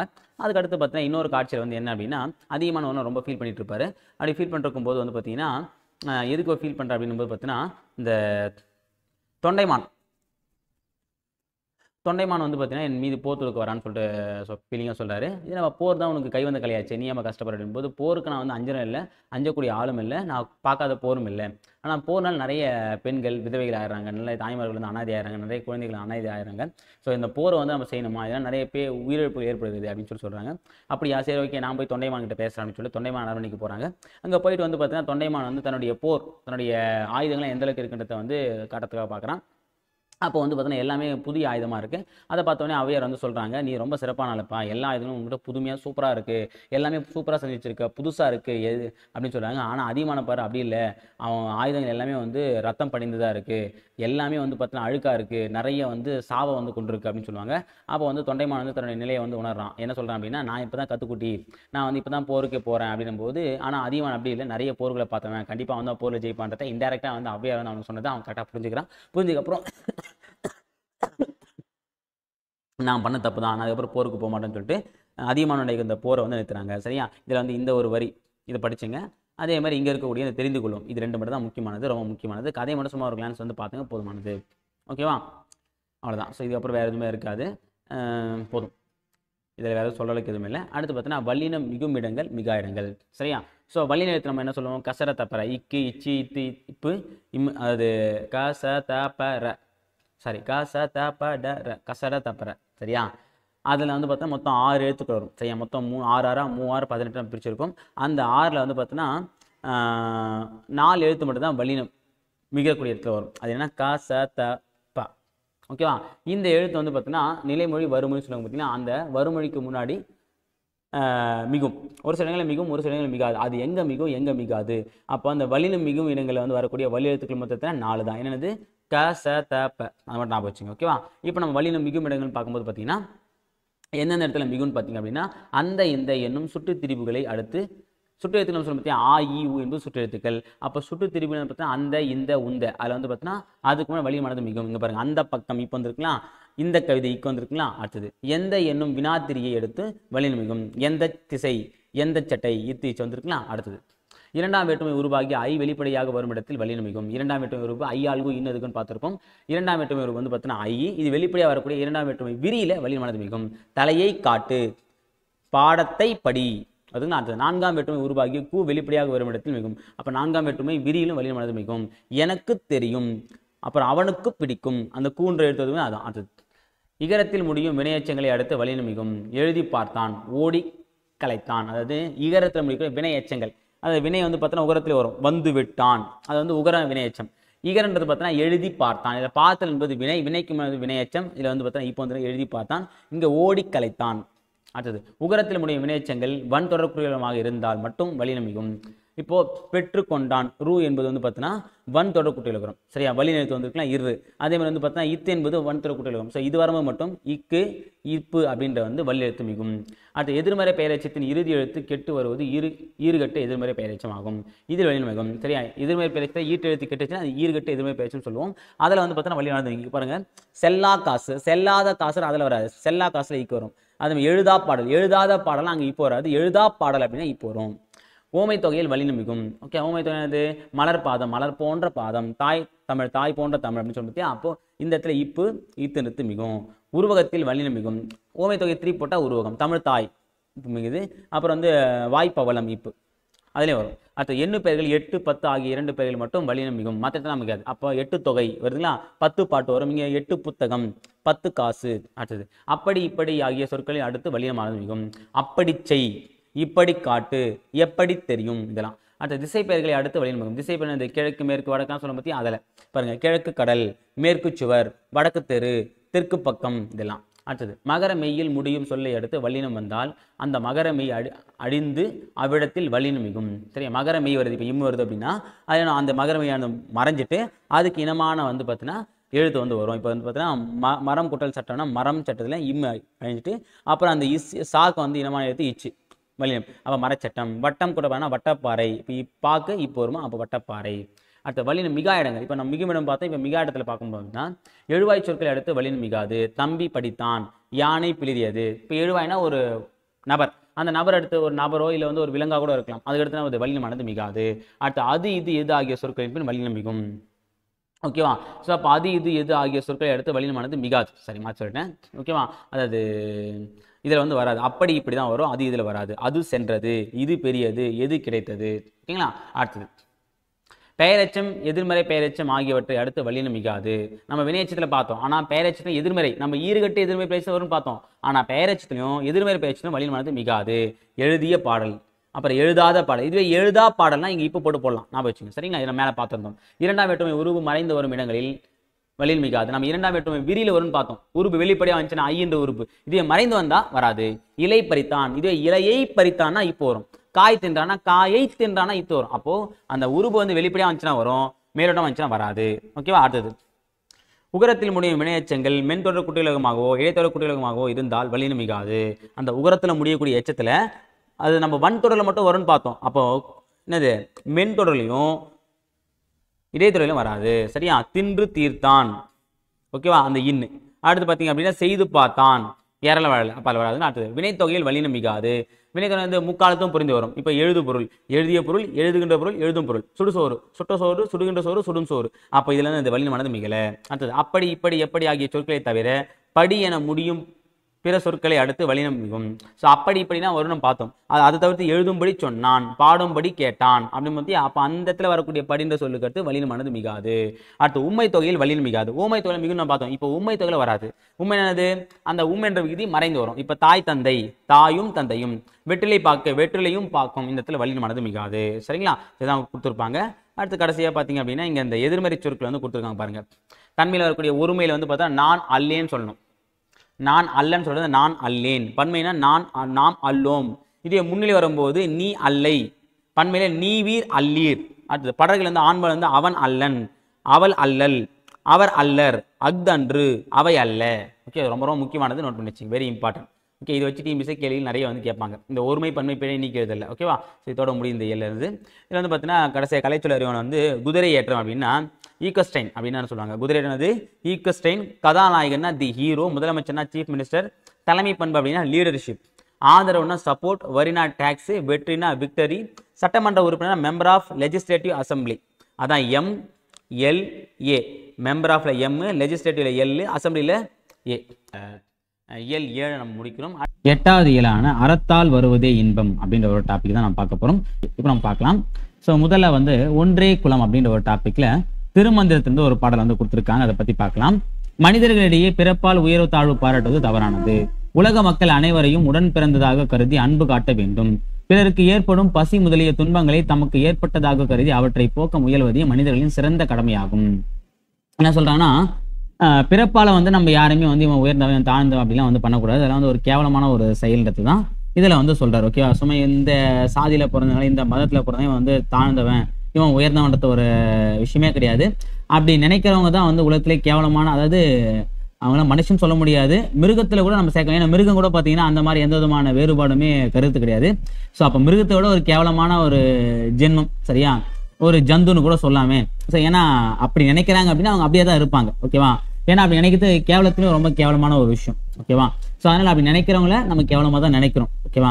இது ஒரு சிலருக்கு வந்து பார்த்தீங்கன்னா நினைக்கும் போதே தெரியும். ஓகேவா, நம்ம எவ்வளோ அந்த மாதிரி நினைச்சாலே அது ரொம்ப கேவலமான செயல்ன்றதை உணர்ந்தாலே நம்ம மனுஷனா மாறிடலாம். அப்படி உணராத வரைக்கும் நம்ம வந்து ஒரு ஜந்துவாவோ இல்லை வந்து ஒரு மிருகத்திலும் கேவலமான ஒரு மிருகமாவோ தான் நம்ம சுத்திட்டு இருப்போம். அதான் சொல்றாங்க. ஸோ பிறப்பால வந்து உயர்வு தாழ்வுன்றது கிடையாது, எல்லாருமே நம்ம வந்து உடன் பிறந்தவரை தான் நினைக்கணும் அப்படின்ற உணர்த்து விதமாக தான் திருமூலர் வந்து இங்க ஒரு பாடலை வந்து கொடுத்துருக்காரு. அதை பத்தி பார்க்கலாம். ஸோ ஃபர்ஸ்ட் நூல்வெளியில வந்து பாத்தீங்க அப்படின்னா 63 நாயன்மார்கள் ஒருவராகவும் 18 சித்தர்கள் ஒருவராகவும் கருதப்படுவர் திருமூலர். சரியா, மொத்தம் அந்த சைவ சமயத்தை பரப்பிய 63 நாயன்மார்கள் இருக்காங்க பார்த்தீங்களா, அதுல ஒருத்தராகவும் திருமூலர் வராரு. அதே மாதிரி 18 சித்தர்கள் இருக்காங்க பார்த்தீங்களா, அதுலயுமே வந்து திருமூலர் வராரு. இவர் இயற்றிய திருமந்திரம் 3000 பாடல்களை கொண்டது. சரியா, திருமூலர் இயற்றிய நூல் தான் வந்து பார்த்தீங்கன்னா திருமந்திரம். இது மொத்தம் 3000 பாடல்களை கொண்டதுனால என்ன சொல்றாங்கன்னா தமிழ் 3000 அப்படின்னு அழைக்கிறாங்க. 3000 பாடல்களை கொண்டதுனால தமிழ் 3000 அப்படின்னு சொல்லி அழைக்கிறாங்க. இது 12 திருமுறைகள் 10ஆம் திருமுறையாக வைக்கப்பட்டுள்ளது. 12 திருமுறையில 10வது திருமுறையா இந்த ஒரு பாடல் வந்து வச்சிருக்காங்க. ஓகேவா, இதுல இருந்து 2 பாடல் கொடுத்துருக்காங்க, அதை பத்தி பார்க்க போறோம். ஒன்றே குலமும் ஒருவனே தேவனும் நன்றே நினைமின் நமனில்லை நானாமே சென்றே புகும் கதி இல்லை இன்னும் சித்தத்து நின்றே நிலை பெற நீர் நினைத்து உய்மினே அப்படின்னு சொல்றாங்க. அப்படின்னா என்ன பொருள் பார்த்துரும். மனிதர் அனைவரும் ஒரே இனத்தினர், உலகை காக்கும் இறைவனும் ஒருவனே. இக்கருத்துக்களை நன்றாக மனதில் நிறுத்துபவர்களுக்கு யமனை பற்றி அச்சம் தேவையில்லை. பூசாமல் செல்ல வேண்டிய நல்வழி இதைவிட வேறு இல்லை. உலகத்து மக்களின் உள்ளத்தில் நிலை பெற்று வாழ வேண்டுமாயின் இவற்றை நினைத்து ஈடேறுங்கள் அப்படின்னு சொல்லி சொல்றாரு. ஓகேவா, அது மனிதன்றது பத்தின ஒரே ஒரு இனம் தான் இருக்கு. இதுல ஆண் பெண் அந்த ஜாதி அப்படிலாம் ஒண்ணு கிடையவே கிடையாது. இனம் ஒரே ஒரு இனம் வந்து பாத்தீங்கன்னா மனித இனம் மட்டும்தான். சரியா, உலகை காக்கக்கூடிய கடவுளும் ஒருத்தர் தான். ஓகே, அதை இந்துன்றவங்க வந்து சிவன் சொல்றாங்க, திருமால் சொல்றாங்க, முஸ்லீம்ன்றவங்க அல்லான்னு சொல்றாங்க, கிறிஸ்தவர்கள் வந்து பார்த்தீங்கன்னா இயேசுன்னு சொல்றாங்க. இந்த மாதிரி ஒவ்வொரு மதங்கள்ல வந்து ஒவ்வொரு கடவுள் வழிபடுறாங்க. ஆனா கடவுள் ஒண்ணுதான், அது பல ரூபங்கள் இருக்கிறத நம்ம பார்க்கணும். ஓகேவா, அதான் சொல்றாங்க. இக்கருத்துக்களை நன்றாக மனதில் நிறுத்துவர்களுக்கு யமனை பற்றி அச்சம் தேவையில்லை. இதை கரெக்டா மனசை நிறுத்துறாங்க பார்த்தீங்கன்னா, ஒரே ஒரு மனித குலம் மட்டும்தான் இருக்கு, ஒரே ஒரு கடவுள் தான் இருக்காரு. இதை பத்தி எவன் ஒருத்தன் நினைக்கிறானோ அவன் வந்து யமனை பார்த்து அச்சப்பட வேண்டிய அவசியம் இல்லை. ஏன்னா அவன் காலத்தை வந்து உணர்ந்தவனதான் இருப்பான்னு சொல்றாங்க.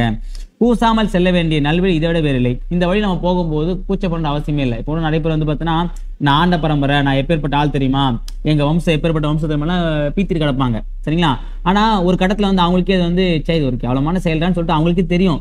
இருந்தாலும் வந்து ஊர்ல இருக்கிற மற்றவங்களுக்காக இந்த ஒரு பில்டப் வந்து கொடுத்துட்டு இருப்பாங்க. சரியா, ஆனா இந்த வழியில போனோம் அப்படின்னா நம்ம வந்து கூச்சப்பட வேண்டிய அவசியமே இல்லை. நம்ம போகக்கூடிய வழி நல்வழி. எந்த வழி? ஒரே குலம் ஒருவனே தேவன் நினைக்கிற வழி. ஓகேவா, உலகத்து மக்களின் உள்ளத்தில் நிலை பெற்று வாழ வேண்டுமாயின் இவற்றை நினைத்து ஈடேறுங்கள். உலகத்தில் இருக்கக்கூடிய எல்லா மக்களுடைய உள்ளத்தில் நம்ம இருக்கணும் அப்படின்னா நம்ம என்ன பண்ணோம், இந்த ஒரு விஷயத்தை கடைபிடிக்கணும். இந்த மத கலவரம், அந்த சாதி இதெல்லாம் வந்து பார்த்தீங்கன்னா ஈடுபட்டோம் அப்படின்னா நம்மளை யாரும் நினைக்க மாட்டாங்க, நம்மளை 10ஓட போனா நினைச்சிருவாங்க. ஓகேவா, இதெல்லாம் இல்லாம எல்லாரையும் ஒன்றா நம்ம பார்த்தோம் அப்படின்னா நம்மளுடைய லெவலே வேற லெவலில் இருக்கும். சரி, அதான் சொல்றாங்க. அடுத்தது 2வது பாடல். படமாட கோயில் பகவர் கொன்றியில் நடமாட கோயில் நண்பர் கங்காக நடமாட கோயில் நண்பர் கொன்றியில் படமாட கோயில் பகவர்க்கு அது ஆமே. அப்படின்னா என்ன அர்த்தம் அப்படின்னா, படங்கள் அமைந்த மாடங்களுடைய கோயிலில் வீட்டிற்கும் இறைவனுக்கு ஒரு பொருளை காணிக்கையாக செலுத்தினால் அது நடமாடும் கோயிலாகிய உடம்பையுடைய அடியாருக்கு சேராது.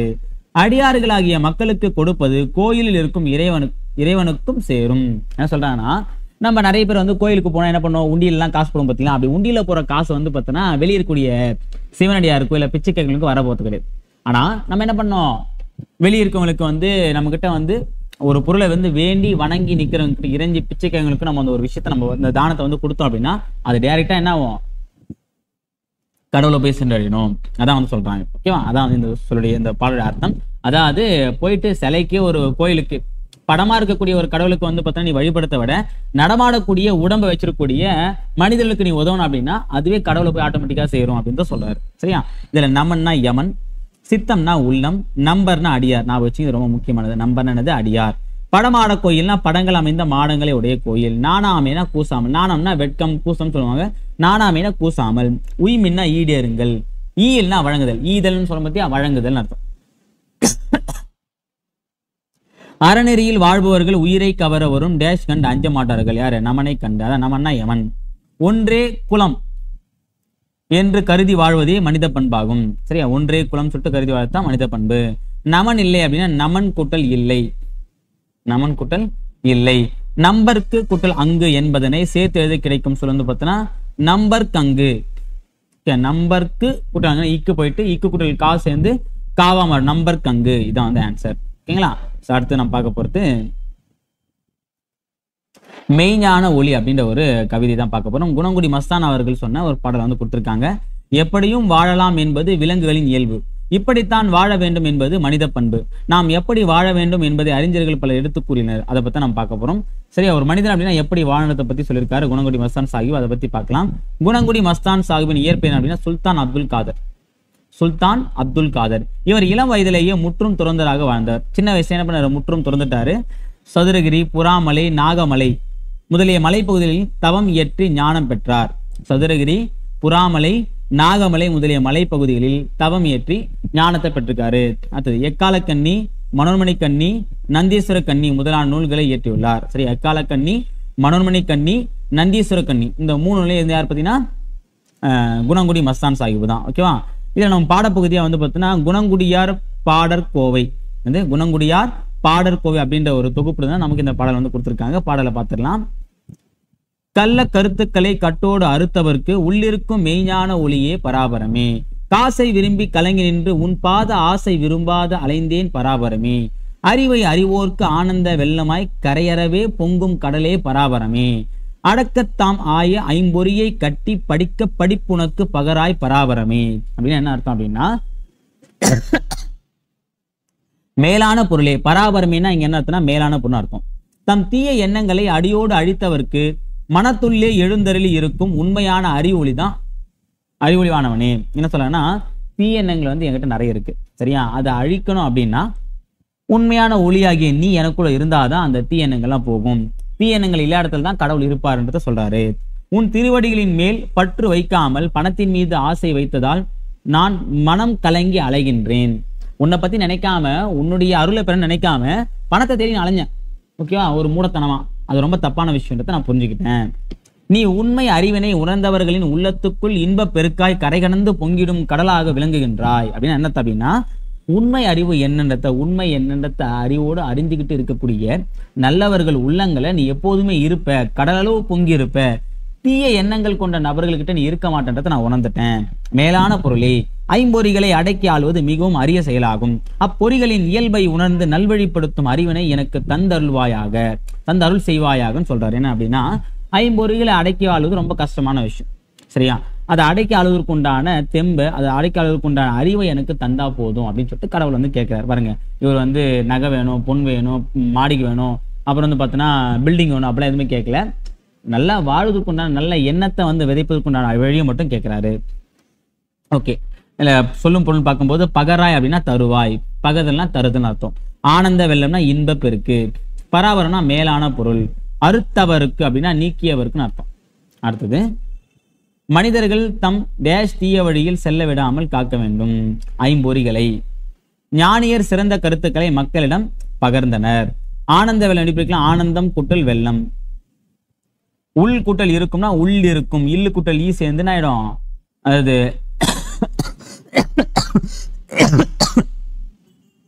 உயிர் வரையும் ஒற்று இரட்டும் சொல்லுவாங்க. அதன் அடிப்படையில் வந்து பார்த்தீங்கன்னா இல் 2 இல்லு வந்து அந்த இல்லும் ஈயும் சேர்ந்து லீயா மாடும். அப்போ உள் இருக்கும் இந்த ஆன்சர்.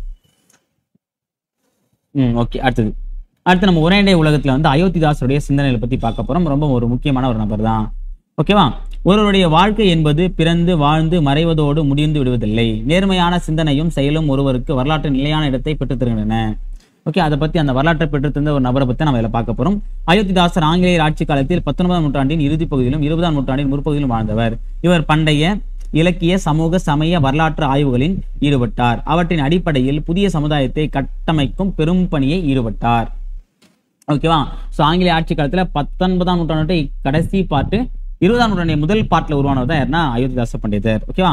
சமத்துவம், பகுத்தறிவு ஆகிய கொள்கைகளை மக்களிடம் பரவலாக்கியவர் வந்து யாருன்னா தந்தை பெரியாரும் அம்பேத்கரும். இவங்க 2 பேருக்கும் முன்னோடியாக திகழ்ந்த யார், அயோத்திதாச பண்டிதர். நான் வச்சுங்க. அப்போ பகுத்தறிவு கருத்தை வந்து மக்களிடம் பரப்பியதில் பெரியாருக்கும் அம்பேத்கருக்கும் முன்னோடியாக திகழ்ந்த யாருன்னு கேட்பாங்க, அயோத்திதாச பண்டிதர். நல்ல சிந்தனை, சிறப்பான செயல், உயர்வான பேச்சு, ஓப்பான எழுத்து, பாராட்டத்தக்க உழைப்பு ஆகிய 5 பண்புகளையும் ஒரு சேர பெற்ற சிந்தனையாளர் தான் அயோத்திதாசர். அதனால என்ன சொல்றேன்னா தென்னிந்திய சமூக சீர்திருத்தத்தின் தந்தைன்னு சொல்லி வைக்கிறாங்க. இது தென்னிந்திய சமூக சீர்திருத்தத்தின் தந்தை. ரொம்ப ரொம்ப முக்கியமான ஒரு வினா. இவருடைய வாழ்க்கை வரலாறு அப்படின்னு பார்த்தீங்கன்னா 1845ஆம் ஆண்டு மே மாதம் 20ஆம் நாள் வந்து சென்னையில பிறந்திருக்காரு. இவருடைய இயற்பெயர் வந்து காத்தவராயன். அயோத்திதாசன் ஒரு பேர் இல்லை, இவருடைய இயற்பெயர் காத்தவராயன் தான். ஒடுக்கப்பட்ட சமூகத்தில் பிறந்தவர் என்பதால் பள்ளி பருவத்தில் பல இன்னல்கள் காணார். இப்படி அம்பேத்கர் மாதிரி. ஓகேவா. அயோத்திதாச பண்டிதர் என்பவரிடம் இவர் கல்வியும் சித்த மருத்துவம் பயின்றார். எப்படி அம்பேத்கர் வந்து பார்த்தா தன்னுடைய ஆசிரியர் பேரை மாத்திட்டார், அதே மாதிரி தான் இவர் மாத்தினார். சரி, இவர் மாதிரி தான் அம்பேத்கர் மாத்தினார். ஓகேனா, அயோத்திதாச பண்டிதர் என்பவரிடம் இவர் கல்வியும் சித்த மருத்துவம் பயின்றார். தம் மீது அன்பு காட்டிய அந்த ஆசிரியரது பெயரையே தமது பெயராக வைத்துக் கொண்டார். நீலகிரிக்கு சென்று அங்கு வாழ்ந்த அயோத்திதாசர் திருமணத்திற்கு பிறகு பர்மாவுக்கு சென்றார். அங்கு கூலி தொழிலாளர்களாக வேலை செய்து வந்த தமிழர்களின் உரிமைக்காக இவர் பாடுபட்டார். பின்னர் தமிழ்நாட்டுக்கு திரும்பி ஒடுக்கப்பட்டோர் உரிமைக்காகவும் அவர்களின் முன்னேற்றத்துக்காகவும் பாடுபட்டார். என்ன பண்ணாருன்னா, அயோத்திதாசர் பண்டிதர் தான் வந்து கல்வியும் சித்த மருத்துவம் பயின்றிருக்காரு. அதே மாதிரி வந்து அவருடைய பேரை தன்னுடைய பேரை மாற்றி வச்சுக்கிட்டாரு. ஃபர்ஸ்ட் நீலகிரிக்கு போயிருக்காரு, அப்புறம் திருமணத்திற்கு பிறகு பர்மாவுக்கு போயிருக்காரு. அங்க வந்து பார்த்தீங்கன்னா அதுக்கப்புறம் அங்கிருந்து தமிழ்நாட்டுக்கு வந்து ஒடுக்கப்பட்ட மக்களுக்காக வந்து பாடுபட்டிருக்காரு. சரியா? அடுத்த சிந்தனை அடித்தளம் அப்படின்னும் போது பார்த்தீங்கன்னா, அயோத்திதாசர் தமிழ் மட்டுமின்றி பாலி, வடமொழி, ஆங்கிலம் போன்ற மொழிகளிலும் புலம்பெற்றிருந்தார். ஓகேவா? தமிழ், பாலி, வடமொழி, ஆங்கிலம், இலக்கியம், இலக்கணம், கணிதம், மருத்துவம், சமயத்துவம் உள்ளிட்ட பல்துறை நூல்களையும் ஆழ்ந்து கற்றார். இத்தகைய ஆழ்ந்த படிப்பே அவரது புதுமையான சிந்தனைகளுக்கு அடித்தளமாக அமைந்தன. சரியா? அயோத்திதாசர் பண்டிதர் ஆழ்ந்த படிப்பு தான் அவருடைய சிந்தனைக்கு அடித்தளம் அமைஞ்சிருக்கு. இதழ் பணி அப்படின்னும் போது 1907ஆம் ஆண்டு சென்னையில் ஒரு பைசா தமிழ் என்ற வார இதழ் வச்சுங்க, வார இதழ் காலனா விலையில் தொடங்கினார். ஓராண்டிற்கு பின் அவ்விதழின் பெயரை தமிழன் என மாற்றினார். உயர்நிலையையும் இடைநிலையும் கடைநிலையும் பாகுபடுத்தி அறிய முடியாத மக்களுக்கு நீதி, நேர்மை, சரியான பாதை ஆகியவற்றை தெளிவுபடுத்துவதே இவ்விதழின் நோக்கம் என்று அயோத்திதாசர் குறிப்பிட்டார். இவர் தமிழன் இதழ் மூலம் தமிழ்நாடு மட்டுமின்றி Mysore, Kolar, Hyderabad, Rangoon, Malaysia, Australia, தென்னாப்பிரிக்கா போன்ற நாடுகளில் வாழ்ந்த தமிழர்களுக்கும் பகுத்தறிவு சிந்தனை, இன உணர்வு, சமூக சிந்தனை ஆகியவற்றை ஊட்டினார். இவர் தமது நூல்கள் மூலமாகவும் தமது சீர்திருத்த சிந்தனை தமது நூல்கள் மூலமாகவும் தமது சீர்திருத்த சிந்தனை மூலமாக வராது, இவர் தமது நூல்கள் மூலமாக தமது சீர்திருத்த கருத்துக்களை வெளியிட்டார். இந்த வார்த்தை மாறவே கன்ஃபியூஸ் ஆயிடுச்சு. சரிங்களா? 2007 வந்து பார்த்தீங்கன்னா ஒரு பைசா தமிழ் அப்படின்ற ஒரு வார இதழை காலனா விலைக்கு சென்னையில் வந்து வெளியிட்டிருக்காரு. அதுக்கப்புறம் ஒரு வருஷம் கழிச்சு என்ன பண்ணா அதுக்கு தமிழன்னு சொல்லிட்டு பேர் மாத்துறாரு.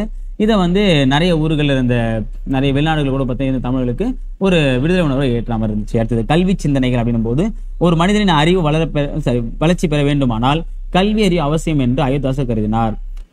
நிலவு நாளும் வளர்ந்து முழு நிலவாக ஒளிசுவது போல் கல்வி நிலையங்களில் அறிவை வளர்க்கும் நூல்கள் கற்பிக்கப்பட வேண்டும். கல்வியோடு கைத்தொழில், வேளாண்மை, தையல், மரம் வளர்த்தல் போன்றவற்றையும் கற்க வேண்டும் என்று இவர் வலியுறுத்தினார். சங்ககால பெண்களைப் போலவே இக்கால பெண்களும் கல்வி கற்று தம் வாழ்க்கையை தாமே அமைத்துக் கொள்ளும் உரிமையை பெற வேண்டும் என்று இவர் எடுத்துரைத்தார். அதாவது மனிதன் வந்து அறிவு வளர்ச்சி பெற்றுமான் தான் அவனுடைய கல்வியும் வந்து பார்த்தீங்கன்னா கண்டிப்பா அவசியம். மொத்தம் அறிவு பெறணும் அப்படின்னா அவன் கல்வி கண்டிப்பா ரொம்ப அவசியம். கல்வியோடு சேர்ந்து கைத்தொழில், வேளாண்மை, மரம் வளர்த்தல் போன்ற செயல்களையும் வந்து அவன் ஈடுபடணும். ஓகேவா?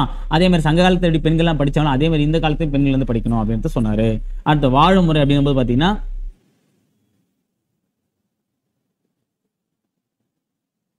மக்கள் வாழக்கூடிய முறை பற்றி அயோத்திதாசரின் சிந்தனைகள் சிறப்பானவை ஆகும். மக்கள் அனைவரும் அன்பு கொண்டு வாழ வேண்டும். கோபம், பொறாமை, பொய், களவு போன்றவற்றை தம் வாழ்வில் இருந்து நீக்கி வாழ வேண்டும். பிற உயிர்களுக்கு துன்பம் செய்யக்கூடாது. மேலும் மதியை அழிக்கும் போதைப் பொருளை கையாளும் தொடுதலக்கூடாது. ஒரு குடும்பத்தில் அன்பும் ஆறுதலும் நிறைந்தால் அக்குடும்பத்தில் வாழும் ஊர் முழுவதும் அன்பு ஆறுதலும் பெறும். ஊர் அன்பு ஆறுதலும் பெருமானால் நாடு முழுவதும் அன்பு ஆறுதலும் பெற்று திகழும். இத்தகைய நாட்டில் புலியும் பசுவும் ஒரே நீர்த்துறையில் நீர் அருந்தும் என்பதை அயோத்திதாசர் கூறினார். ஸோ மக்கள் வாழக்கூடிய முறை வந்து பார்த்தீங்கன்னா யாரையும் வந்து துன்புறுத்தாத ஒரு நிலையான வாழ்க்கையை வாழணும். கோபம், பொறாமை, பொய் போன்ற விஷயங்கள்லாம் வந்து நம்ம பேசக்கூடாது. அன்பு மட்டும் தான் வந்து பார்த்தீங்கன்னா யாருக்குமே வந்து ஷேர் பண்ணணும். ஓகேவா? போதைப் பொருளை வந்து பயன்படுத்தக்கூடாது. ஓகேவா? ஸோ அன்போடு நம்ம இருக்கணும். ஓகேவா? அதே மாதிரி வந்து பார்த்தீங்கன்னா ஒரு குடும்பத்தில் நம்ம வந்து அன்போடு இருந்தோம்னா அந்த குடும்பத்தில் இருக்கக்கூடிய கிராமம் அன்போடு இருக்கும். அந்த கிராமம் அன்போடு இருந்துச்சுன்னா அந்த ஊரும் இருக்கும். அந்த ஊர் இருந்துச்சு அந்த நாடும் வந்து ஒரு அன்பால உருவான நாடாக வந்து மாறி இருக்குன்றது சொல்றாரு. அந்த தெரிந்து கொள்ளல என் பகுத்தறிவு பிரச்சாரத்திற்கும் சீர்திருத்த கருத்துக்களுக்கும் முன்னோடிகளாக திகழ்ந்தவர்கள் பண்டிதமணி அயோத்திதாசரும் தங்கவயல் அப்பாதுரையும் ஆவர் அப்படின்னு சொல்லி சொல்லியிருக்காரு. தந்தை பெரியார்னு சொல்லியிருக்காரு. அவருடைய பகுத்தறிவு சிந்தனைக்கு முன்னோடி யாருன்னா அயோத்திதாசர், அப்புறம் அப்பாதுரை. நான் போச்சுங்க. அடுத்த தலைமை தகுதி அப்படின்போது ஒரு நாட்டுக்கு வழிகாட்டும் தலைவர் எத்தகையராக இருக்க வேண்டும் என்பதை அயோத்திதாசர் விளக்கிறார். மக்களும் அவர் தம் நோக்கங்களும் பெருமைப்படத்தக்கவனாக இருக்க வேண்டுமானால் அவருக்கு ஒரு சிறந்த வழிகாட்டி அமைய வேண்டும். அவர் மக்களுக்கு மாமனிதராக, அறிவாற்றல் பெற்றவராக, நன்னெறியை கடைபிடிப்பவராக இருக்க வேண்டும். அப்படிப்பட்ட தலைவரை வணக்கத்திற்கு உரியவராக மக்கள் ஏற்பார்கள், கடவுள் என துதிப்பார்கள் என்பது அயோத்திதாசரின் கருத்து. சரியா? ஒரு தலைமை அப்படின்னா வந்து பார்த்தா அந்த மக்கள் எல்லாம் ஏற்றுக்கொள்ளக்கூடிய ஒரு தலைவனாக இருக்கணும். அந்த மக்களுக்கு வந்து ஒரு சிறந்த வழிகாட்டியா இருக்கணும். சரியா? அறிவாற்றல் கொண்டவனா இருக்கணும். நன்னெறியை வந்து கடைபிடிக்கிறவனா இருக்கணும்ன்றத சொல்றாங்க. அடுத்தது மக்களையும் மழையும் வந்து இதில் வந்து கம்பேர் பண்றாங்க. மக்களையும் மழையும் தொடர்புபடுத்தி அயோத்திதாசர் கூறும் கருத்து சிந்திக்கத்தக்கவையாகும். வானம் பொய்ப்பதற்கு காரணம் ஒழுக்கமுள்ள ஞானிகள் இல்லாமையே.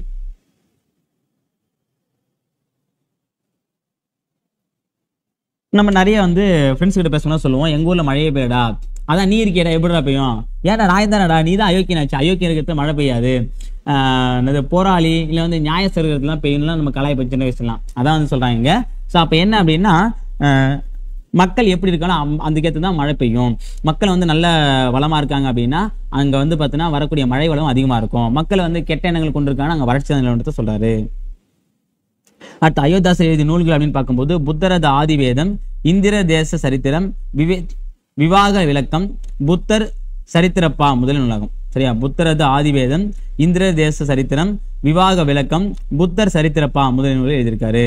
திருவள்ளுவர், ஔவையார் ஆகியோரின் படைப்புகளுக்கு பௌத்த கோட்பாடுகள் அடிப்படையில் புதிய விளக்கங்களை எழுதியுள்ளார். ஸோ திருவள்ளுவரும் ஔவையாரும் வந்து பார்த்தீங்கன்னா அறம் சார்ந்த நூல்கள் நிறைய எழுதியிருக்காங்க. ஸோ இவங்க 2 பேரும் என்ன பண்ணுறாருன்னா அவங்க பாணியில சரியா அவங்களுடைய பௌத்த கோட்பாடு அடிப்படையில் அதை வந்து மொழிபெயர்த்துன்னு பாருங்க விளக்கத்தை வந்து கொடுத்து எழுதியிருக்காரு. அந்த சமத்துவம் பார்த்தீங்க அப்படின்னா அயோத்தியாசர் மக்கள் அனைவரும் சம உரிமை பெற்று சமத்துவமாக வாழ வேண்டும் என்று விரும்பினார்.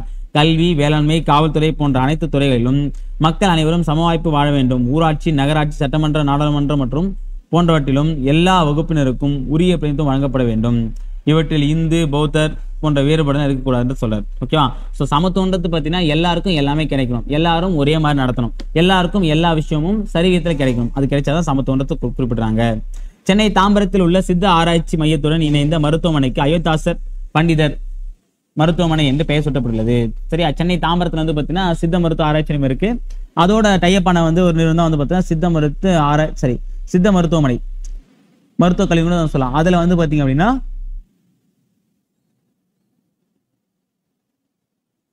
அந்த மருத்துவமனைக்கு என்ன பேர் வச்சிருக்காங்க? அயோத்திதாசர் பண்டிதருடைய பேரை வச்சிருக்காங்க.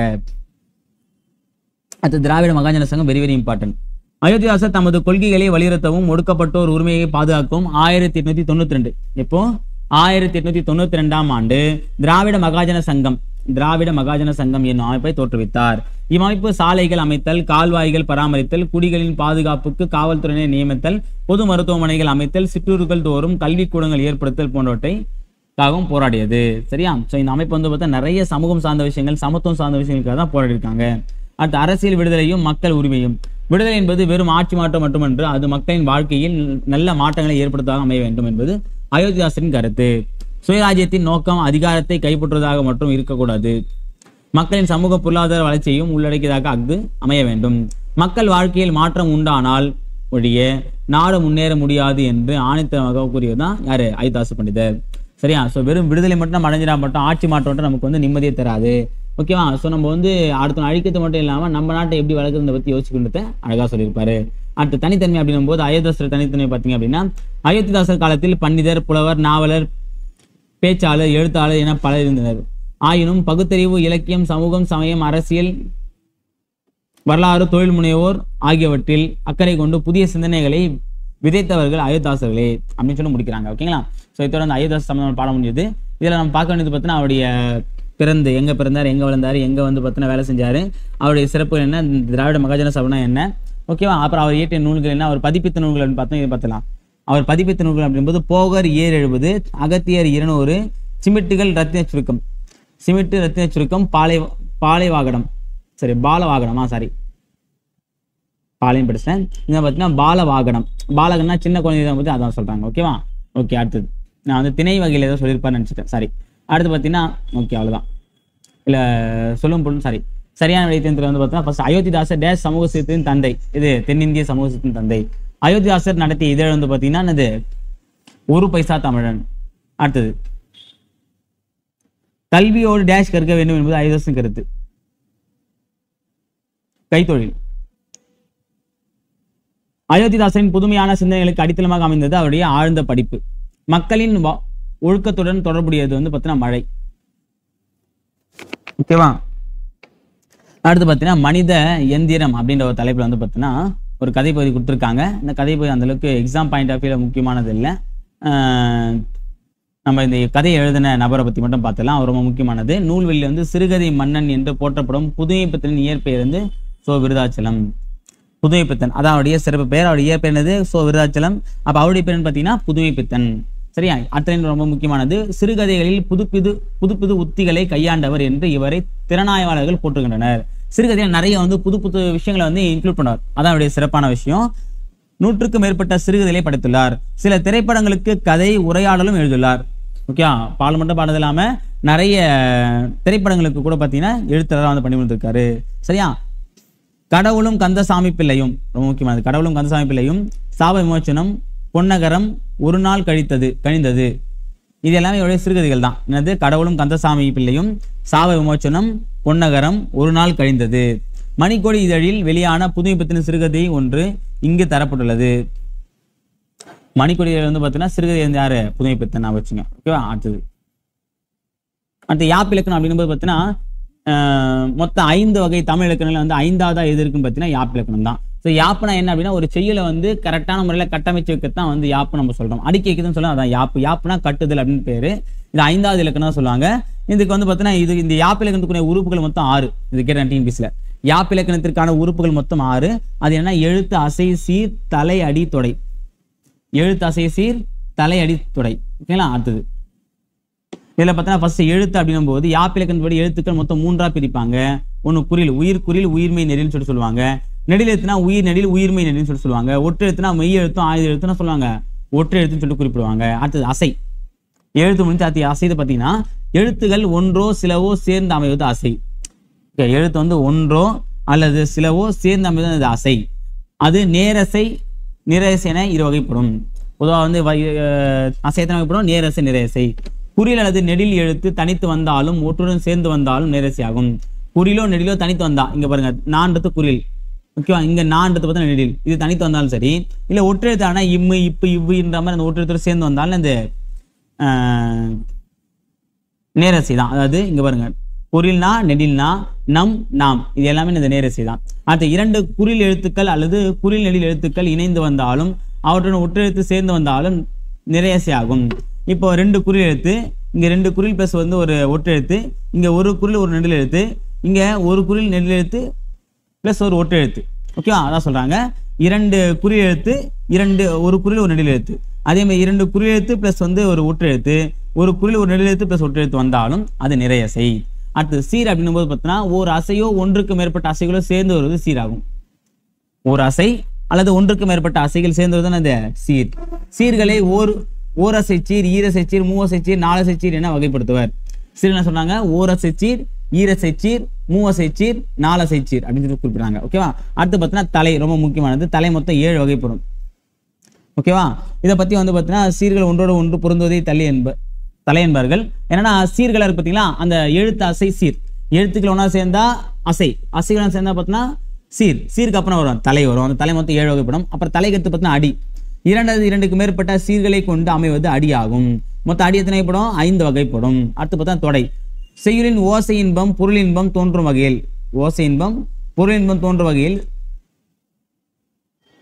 சீர்களுக்கு இடையிலோ அடிகளுக்கு இடையிலோ அமையும் ஒற்றுமையே தொடை எனப்படும். என்னன்னா அந்த சீர்களுக்கும் அந்த அடிகளுக்கு இடையே கூடிய அந்த ஒற்றுமை தான் சொல்றாங்க தொடைன்னு சொல்றாங்க. தொடை 8 வகைப்படும். ஓகேவா? தலை 7 வகைப்படும், தொடை வந்து பார்த்தா 8 வகைப்படும், அடி வந்து 5 வகைப்படும். நான் வச்சுங்க. முதல் எழுத்து ஒன்றி வருவது மோனை, 2ஆம் எழுத்து ஒன்றி வருவது எதுகை, இறுதி எழுத்து அல்லது இறுதி ஓசை ஒன்றி வர தொடுப்பது வந்து இயைபு. ஒரு பாடலின் இறுதி சீர் அல்லது அடியின் இறுதி பகுதி அடுத்த பாடலின் முதல் சீர் அல்லது அடியின் முதலில் வருமாறு பாடப்படுவது அந்தாதி தொடை. ஒரு பாடலோட அந்த கடைசி அடியோ அல்லது சீரோ வந்து பார்த்தோன்னா அடுத்த பாடிய முதல் சீரா வந்துச்சு அப்படின்னா அது என்னது? அந்தாதி தொடை. மொத்தம் எத்தனை தொடை இருக்கு? 8 தொடை இருக்கு. அடுத்து பா வகையில் அப்படின்போது பார்த்தீங்கன்னா பா 4 வகைப்படும். வெண்பா, ஆசிரிப்பா, கலிப்பா, வஞ்சிப்பா. அதில் வெண்பான்றது பார்த்தீங்கன்னா செப்பலோசை கொண்டது. வெண்பானது செப்பலோசை கொண்டது. அறநூல்கள் பொதுவாகவே அந்த 10 கீழ்கணக்கு நூல்கள் எல்லாமே வந்து பார்த்தீங்கன்னா வெண்பால் தான் பாடியிருப்பாங்க. அடுத்து ஆசிரியர் பாவா அகவல் ஓசை கொண்டது. சங்க இலக்கியங்கள் எல்லாமே அகவல் ஓசை, அதாவது ஆசிரிப்பான்னு சொல்லும் போது அதான். அடுத்தது கலிப்பா வந்து துள்ளல் ஓசை கொண்டது, கலித்தொகை பாடப்பட்டது.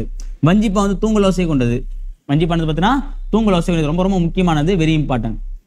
வஞ்சிப்பானா தூங்கல், கலிப்பானா துள்ளல், ஆசிரிப்பானா அகவல், வெண்பானா செப்பல். அசை டேஷ் வகைப்படும். அசை வந்து பார்த்தா நேரசை, நிறையசை, மொத்தம் 2 வகைப்படும். விடும் என்னும் சீர். விடும்னா 2 குறில் எடுத்து ஒற்று வந்திருக்குன்னா நிறையசை. அடுத்த அடி டேஷ் வகைப்படும். அடி மொத்தம் 5 வகைப்படும். முதல் எழுத்து ஒன்றி வர தொடுப்பது வந்து பார்த்தீங்கன்னா மோனை. அடுத்த பொறுத்துல வந்து வெண்பா வந்து பார்த்தீங்கன்னா என்னது? வெண்பா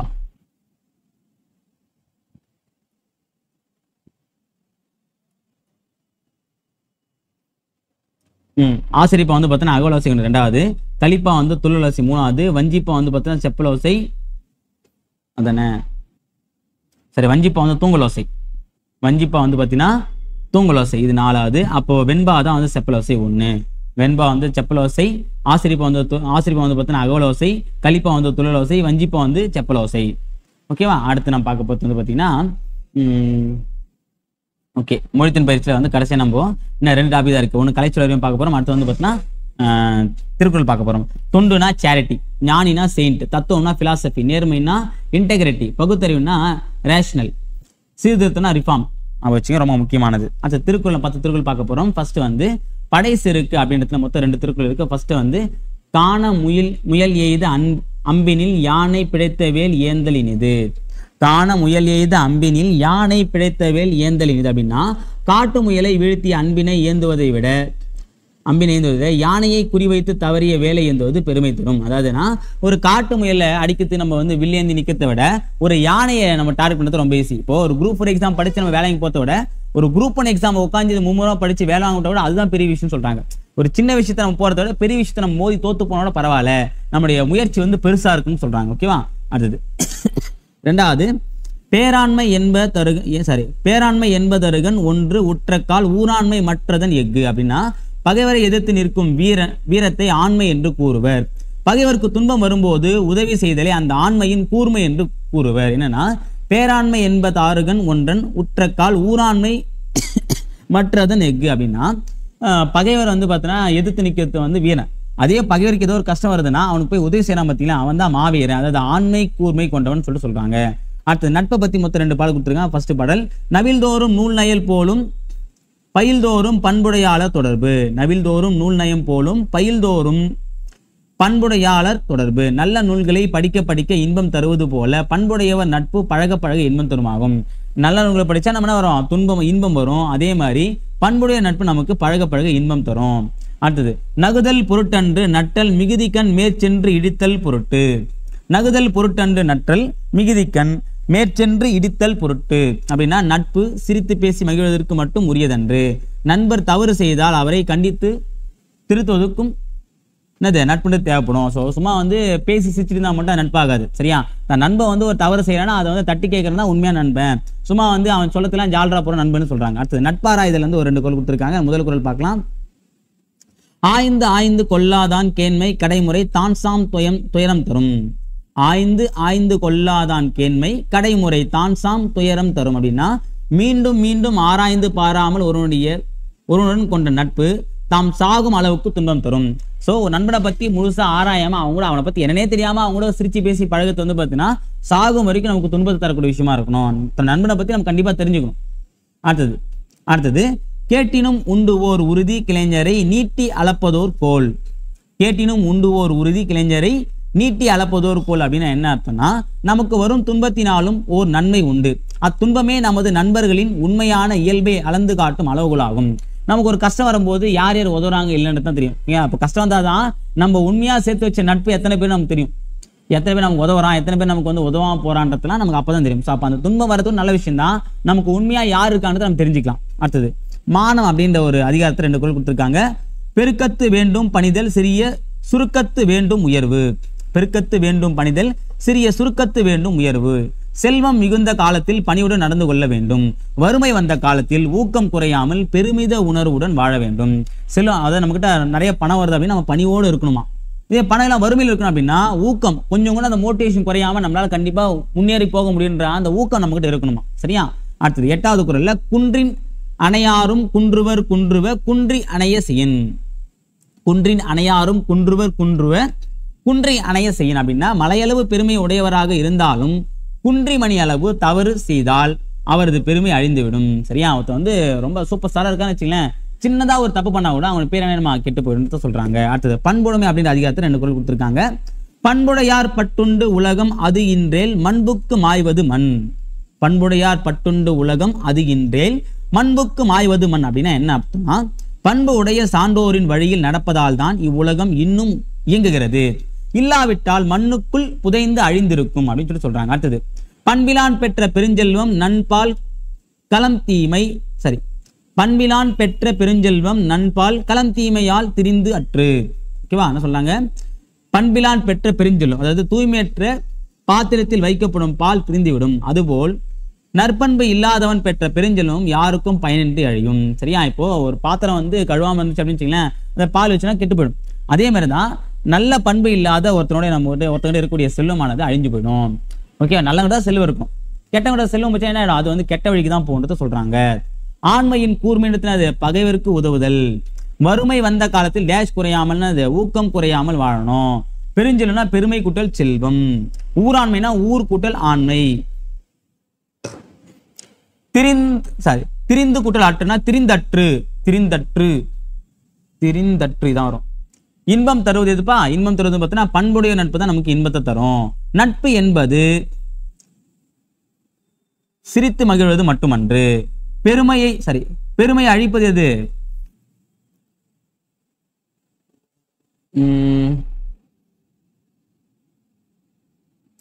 பணிவு கொள்ளும் காலம் வந்து பார்த்தீங்கன்னா செல்வம் மிகுந்த காலம். இது 4வது வந்துடும். ஓகேங்களா? அப்போ பெருமை அழிப்பதுன்னா குன்றி மனித தவறு. நம்ம சின்ன ஒரு தப்பு பண்ணாதான் நம்மளுடைய பெருமையெல்லாம் அழிஞ்சிருமா? அப்படிதான் 3வது. அப்போ பயனின்றி அழிவது வந்து நற்பண்பில்லாதவன் பெற்ற பெருஞ்சொல்லம் தான் பயனின்றி அழிஞ்சிரும். ஓகேங்களா? ஸோ இதோட முடியுது 9ஆம் இயல். சரிங்களா? கடைசி இயலை வந்து பார்க்க போகிறோம். ஸோ இதோட நம்ம வெற்றிகரமாக வந்து 8ஆம் வகுப்பு முடிக்கிறோம். சரிங்களா? ஸோ உண்மையிலே வந்து ரொம்ப பெரிய விஷயம். சரி, ஓகே, நம்ம ஆரம்பிக்கலாம். முதல்ல உயிர் குணங்கள் அப்படின்ற ஒரு டாபிக் பார்க்க போகிறோம். ரொம்ப முக்கியமான ஒரு டாபிக் தான். ஸோ இதில் வந்து 2 செய்யுள் பகுதி, ஒரு உரைநடை, ஒரு துணைப்பாடம், ஒரு இலக்கண பகுதி நம்ம பார்க்க போகிறோம். சரிங்களா? இதில் வந்து நமக்கு வந்து சிலபஸை கவர் ஆகக்கூடிய டாபிக் வந்து கம்மி தான், இருந்தாலும் கண்டிப்பாக படிக்க வேண்டிய மிக முக்கியமான ஒரு இயல்ல இதுவும் ஒன்று. சரியா? உயிர் குணங்கள்லாம் என்னன்னு பற்றி பார்க்கலாம். ஒவ்வொரு மனிதனிடமும் பல வகையான பண்புகள் குவிந்து கிடக்கின்றன. அவற்றுள் நற்பண்புகளும் உண்டு, தீய பண்புகளும் உண்டு. தீயவனவற்றை விலக்கி நல்லவனவற்றை வளர்த்து வாழ்வாங்கு வாழ்வதே மனிதனின் கடமையாகும். ஒவ்வொரு மனுஷனுக்குள்ளேயும் வந்து பார்த்தீங்கன்னா நிறைய பண்புகளுக்கு எக்கச்சக்கமாக இருக்கும். ஓகேவா? அதில் நல்ல விஷயம் இருக்கலாம், கெட்ட விஷயம் இருக்கலாம். ஓகேவா? ஆனால் நல்ல விஷயத்தை வந்து வெளிப்படுத்துறான் பார்த்தீங்களா, அதுதான் அவனுடைய உயர்ந்த குணமாக இருக்கும், அதுதான் அவனுடைய கடமையாக இருக்கணும். தீய குணங்கள் வரும். ஓகேவா? இருந்தாலும் பண்ணலாம், தப்பு. அந்த தீய குணங்களை வந்து நம்ம வந்து வெளியே கொண்டு வரக்கூடாது. அது வந்து நம்மையும் பாதிக்கும், மற்றவங்களையும் பாதிக்கும். அது தேவையில்லாத ஒன்று. நம்ம நல்ல குணங்கள் தான் வெளிப்படுத்தணுன்ற எண்ணம் நமக்கு வரணும். சரியா? அப்போதான் வந்து நீ மனிதத்தன்மை, மனிதனுக்கு உண்டான கடமையை செய்யக்கூடிய நபர் அப்படின்றத இங்கே சொல்றாங்க. அதை ஒரு பாடல் மூலமாகவும் இறையரசன் அவர்கள் சொல்லியிருக்காரு. இறையரசன் நமக்கு சிலபஸ் இல்லை அப்படின்னாலும் கண்டிப்பாக நம்ம வந்து நூல் குறிப்பு, நூல்வெளியை வந்து கண்டிப்பாக படிச்சுதான் ஆகணும். பாடலும் படிச்சிங்க நல்லாவே தான் இருக்கும். சரிங்களா? என்ன சொல்ல வரான்றதை நம்ம பார்த்துடலாம். அறிவு, அருள், ஆசை, அச்சம், அன்பு, இரக்கம், வெகுளி, நாணம், நிறை, அழுக்காறு, எளிமை, நினைவு, துணிவு, இன்ப, துன்பம், பொறை, மதம், கடைப்பிடிகள், பொச்சாப்பு, மானம், அறம், வெறுப்பு, உவப்பு, ஊக்கம், வென்றிகள், இளமை, மூப்பு, மறவி, ஓர்ப்பு, இன்ன பிற மண்ணும் உயிர் குணங்கள் எல்லாம் குறைவர பெற்றவள் நீ குலமாதே பெண்ணரசி, இறைமகன் வந்திருக்க இன்னும் நீ உறங்குதியே, புறப்படு புன்னகை நீ பூத்தேலோர் எம்பாவாய் அப்படின்னு சொல்லிட்டு இந்த பாடலை தான் முடிக்கிறாங்க. என்னன்னா மனுஷனுக்கு இருக்கக்கூடிய நிறைய பண்புகள், எண்ணற்ற பண்புகள் எல்லாமே வந்து பார்த்தீங்கன்னா கொஞ்சம் கூட குறைவே இல்லாமல் நம்ம வந்து பெற்று இருக்கோம். ஓகேவா? அப்படின்றத சொல்றது தான் இந்த பாடல் எப்படி நம்மளே பார்க்கலாம். அறிவு, கருணை, ஆசை, அச்சம், அன்பு, இரக்கம், சினம், நாணம், மேன்மை, பொறாமை, எளிமை, நினைவு, துணிவு, இன்பம், துன்பம், பொறுமை, கொள்கை பின்பற்றுதல், சோர்வு, மானம், அறம், வெறுப்பு, மகிழ்ச்சி, ஊக்கம், விருப்பம், வெற்றி, பகை, இளமை, முதுமை, மறதி, ஆராய்ந்து தெளிதல் போன்றவை இவ்வுலகின் நிலை பெற்ற மனிதர்களிடம் உள்ள பண்புகளாகும். இந்த உலகத்துல நிலை பெற்று வாழக்கூடிய மனிதர்களிடம் இருக்கக்கூடிய பண்புகள் எல்லாமே இது. இவற்றை உடைய மனித குலத்தில் பிறந்த பெண்ணே, நற்பண்புகள் எவை என அறிவுறுத்த இறைவனின் திருக்குமாரன் வந்த பின்னும் நீ உறங்கலாமா, உண்மையை உணர புன்னகை பூத்து நீ புறப்படுவாய். இவ்வளவு பண்புகள் மனுஷங்கிட்ட இருக்கு. இதுல நல்ல பண்புகள் எது? ஓகேவா? இதெல்லாம் வந்து பார்த்தீங்கன்னா உனக்கு வந்து அறிவை தரக்கூடிய பண்புகள் அப்படின்றத சொல்றதுக்கு இறைவனே வந்திருக்காரு. நீ தூங்கிட்டு இருக்கலாமா அப்படின்னு சொல்லிட்டு கேட்கற மாதிரி இந்த ஒரு பாடலை வந்து அமைச்சிருக்காரு இறையரசன். இதில் பற்றி பார்க்கலாம். ஃபர்ஸ்ட் வந்து பார்த்தீங்கன்னா பாவை நூல்கள். இது வந்து பார்த்தீங்கன்னா கன்னி பாவை நூல்வெளி பற்றி பார்த்துருவோம். அப்போதான் வந்து பாவைன்றதே நமக்கு புரியும். இறையரசன் இயற்பெயர் சேசுராசா. சேசுராசா கல்லூரி ஒன்றில் தமிழ் பேராசிரியராக பணிபுரிந்தவர். ஆண்டாள் எழுதிய திருப்பாவையை தழுவி கன்னிப்பாவை என்னும் நூலை எழுதியுள்ளார். அந்நூலில் இருந்து ஒரு பாலை தான் இங்க கொடுத்துருக்காங்க. சரியா, கன்னிப்பாவைன்ற ஒரு நூலை தான் எழுதியிருக்காரு. அப்ப அது பாவை வகை. இந்த பாவைன்றது பார்த்தீங்கன்னா எழுது காரணம் என்ன, திருப்பாவையை தழுவி எழுதியிருக்காரு. ஓகேவா, நம்ம நல்லா பார்த்துருக்கோம். அதாவது திருமாலை வழிபடும் பெண்களுக்கு வந்து திருப்பாவை, சிவபெருமானை வழிபடும் பெண்களுக்கு திருவம்பாவை மாணிக்கவாசகர் எழுதின பார்த்துருக்கோம். ஓகேவா, ஸோ அதான் இங்க கொஞ்சம் சொல்லியிருக்காங்க. அந்த திருப்பாவையை தழுவிதான் ஒரு கன்னிப்பாவைன்ற நூல் எழுதியிருக்காரு. ஓகேவா, ஸோ அப்ப திருப்பாவைனா என்ன, கன்னிப்பாவைனா என்ன, திருவம்பாவைனா என்ன அப்படின்னு தெரிஞ்சதுக்கு முன்னாடி பாவைனா என்னன்னு நம்ம தெரிஞ்சுக்கணும். ஸோ பாவைனா என்னன்னு கொடுத்துருக்காங்க பாருங்க. மார்கழி திங்களில், திங்கள்னா மாதத்தில், பொழுது விடியும் முன்பே பெண்கள் துயில் எழுந்து, விடியத்துக்கு துயில் எழுந்து பிற பெண்களையும் எழுப்பிக் கொண்டு, மற்ற பெண்களை எழுப்பிக் கொண்டு ஆற்றுக்கு சென்று நீராடி, அப்பெல்லாம் வந்து பார்த்தீங்கன்னா பாத்ரூம்ல தாண்டி ஆத்துக்கு தான் போவாங்க. ஏன்னா விடியத்துக்குள்ள போனாதான் கரெக்டா இருக்கும். ஸோ பெண்கள்லாம் குளிக்கும் போது வந்து பார்த்தீங்கன்னா விடியத்து மணி குளிச்சாதான் கரெக்டா இருக்கும், சேஃபா இருக்குன்றதுனால வந்து பார்த்தீங்கன்னா விடியத்து மணியை குளிக்கணுன்ற ஒரு ஐடியா வச்சிருப்பாங்க. இறைவனை வழிபடும் வழக்கம் உண்டு. ஓகேவா, குளிச்சுதான் வந்து நம்ம பூஜை ரூமுக்கே போவோம். சரியா, அதனால சொல்றாங்க இதனை பாவை நோன்பு என்பர். இந்த விஷயத்தான் சொல்லுவாங்க பாவை நோன்பு. அவ்வாறு திருமாலை வழிபட செல்லும் பெண்கள் பிற பெண்களை எழுப்புவதாக ஆண்டாள் பாடிய நூலே திருப்பாவை. ஓகே, அவ்வாறு திருமாலை வழிபட செல்லும் பெண்கள் என்ன பண்றாங்க, பிற பெண்களை எழுப்புவாங்கன்னா அதுக்கு பேர் திருப்பாவைன்னு சொல்லுவாங்க. சரியா, அதே போல சிவபெருமானை வழிபட செல்லும் பெண்கள் பிற பெண்களை எழுப்புவதாக பாடப்பட்ட நூல் திருவம்பாவை. இது எழுத்து யாரு, மாணிக்க வாசகர். ஓகே, ரொம்ப முக்கியமானது ஞாபகம் வச்சுங்க. ஓகே, மார்கழி மாசம் விடியறதுக்கு முன்னாடி பெண்கள் எழுந்து மற்ற பெண்களை கூட்டிக்கிட்டு ஆத்துக்கு போயிட்டு குளிச்சுட்டு திருமாலை வழிபட்டா திருப்பாவை, சிவபெருமானை வழிபட்டா திருவம்பாவை. திருப்பாவை வந்து ஆண்டாள், திருவம்பாவை வந்து மாணிக்க வாசகர், கன்னிப்பாவை வந்து பாத்தீங்கன்னா இறையரசன் என அழைக்கப்பட்ட சேசுராசா. ஓகேவா, அதை ஞாபகம் வச்சுங்க. அவ்வளவுதான், வேற எதுவும் முக்கியமானது இல்லை. இந்த சொல்லும் பொருளும் கொஞ்சம் முக்கியமானது. சரிங்களா, நிறை அப்படின்னா மேன்மை, பொறைனா பொறுமை, பொறைனா பொறுத்தல் நம்ம பார்த்துருந்தோம். பொச்சாப்பு அப்படின்னா சோர்வு, ஞாபகம் வச்சுங்க. பொச்சாப்பு என்னது, சோர்வு. மையல்னா விருப்பம், அதாவது மையம் கொள்ளல், மையல் அப்படின்னு சொல்ல பத்தியா, மையல்னா விருப்பம். ஓர்ப்பு அப்படின்னா ஆராய்ந்து தெளிதல், ஓர்ப்பு என்னது ஆராய்ந்து தெளிதல். அழுக்காறுனா பொறாமை, அழுக்காறுனா என்னது பொறாமை. மதம்னா கொள்கை, இகழ்னா பகை, மண்ணும்னா நிலை பெற்ற. 2 சுழினம் 3 சுழினா அது வேற, நிலம் நம்ம சொல்லலாம். 2 சுழினம் போடாது, நிலை பெற்ற, மண்ணுயிர்க்கெல்லாம், நிலை பெற்ற உயிர்களுக்கெல்லாம் முன்னாடியே பார்த்துருக்கோம். அடுத்தது அடுத்தவர் வாழ்வை கண்டு அழுக்காறுனா பொறாமை கொள்ளக்கூடாது. நாம் நீக்க வேண்டியவற்றுள் ஒன்றுனது பொச்சாப்பு, சோர்வு நம்ம கண்டிப்பா என்ன பண்ணோம், நீக்கணும். இன்ப துன்பம்னா இன்பம் துன்பம், குணங்கள் கூட்டல் எல்லாம்னா குணங்கள் எல்லாம். ஓகேங்களா, குணங்கள் எல்லாம் இதான் வரும். அடுத்தது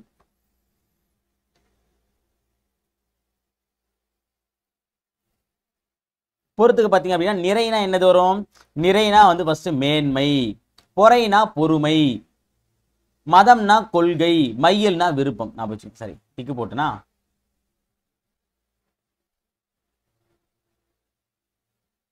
அதுக்குள்ள அட்வான்ஸா போயிருக்கிறேன்.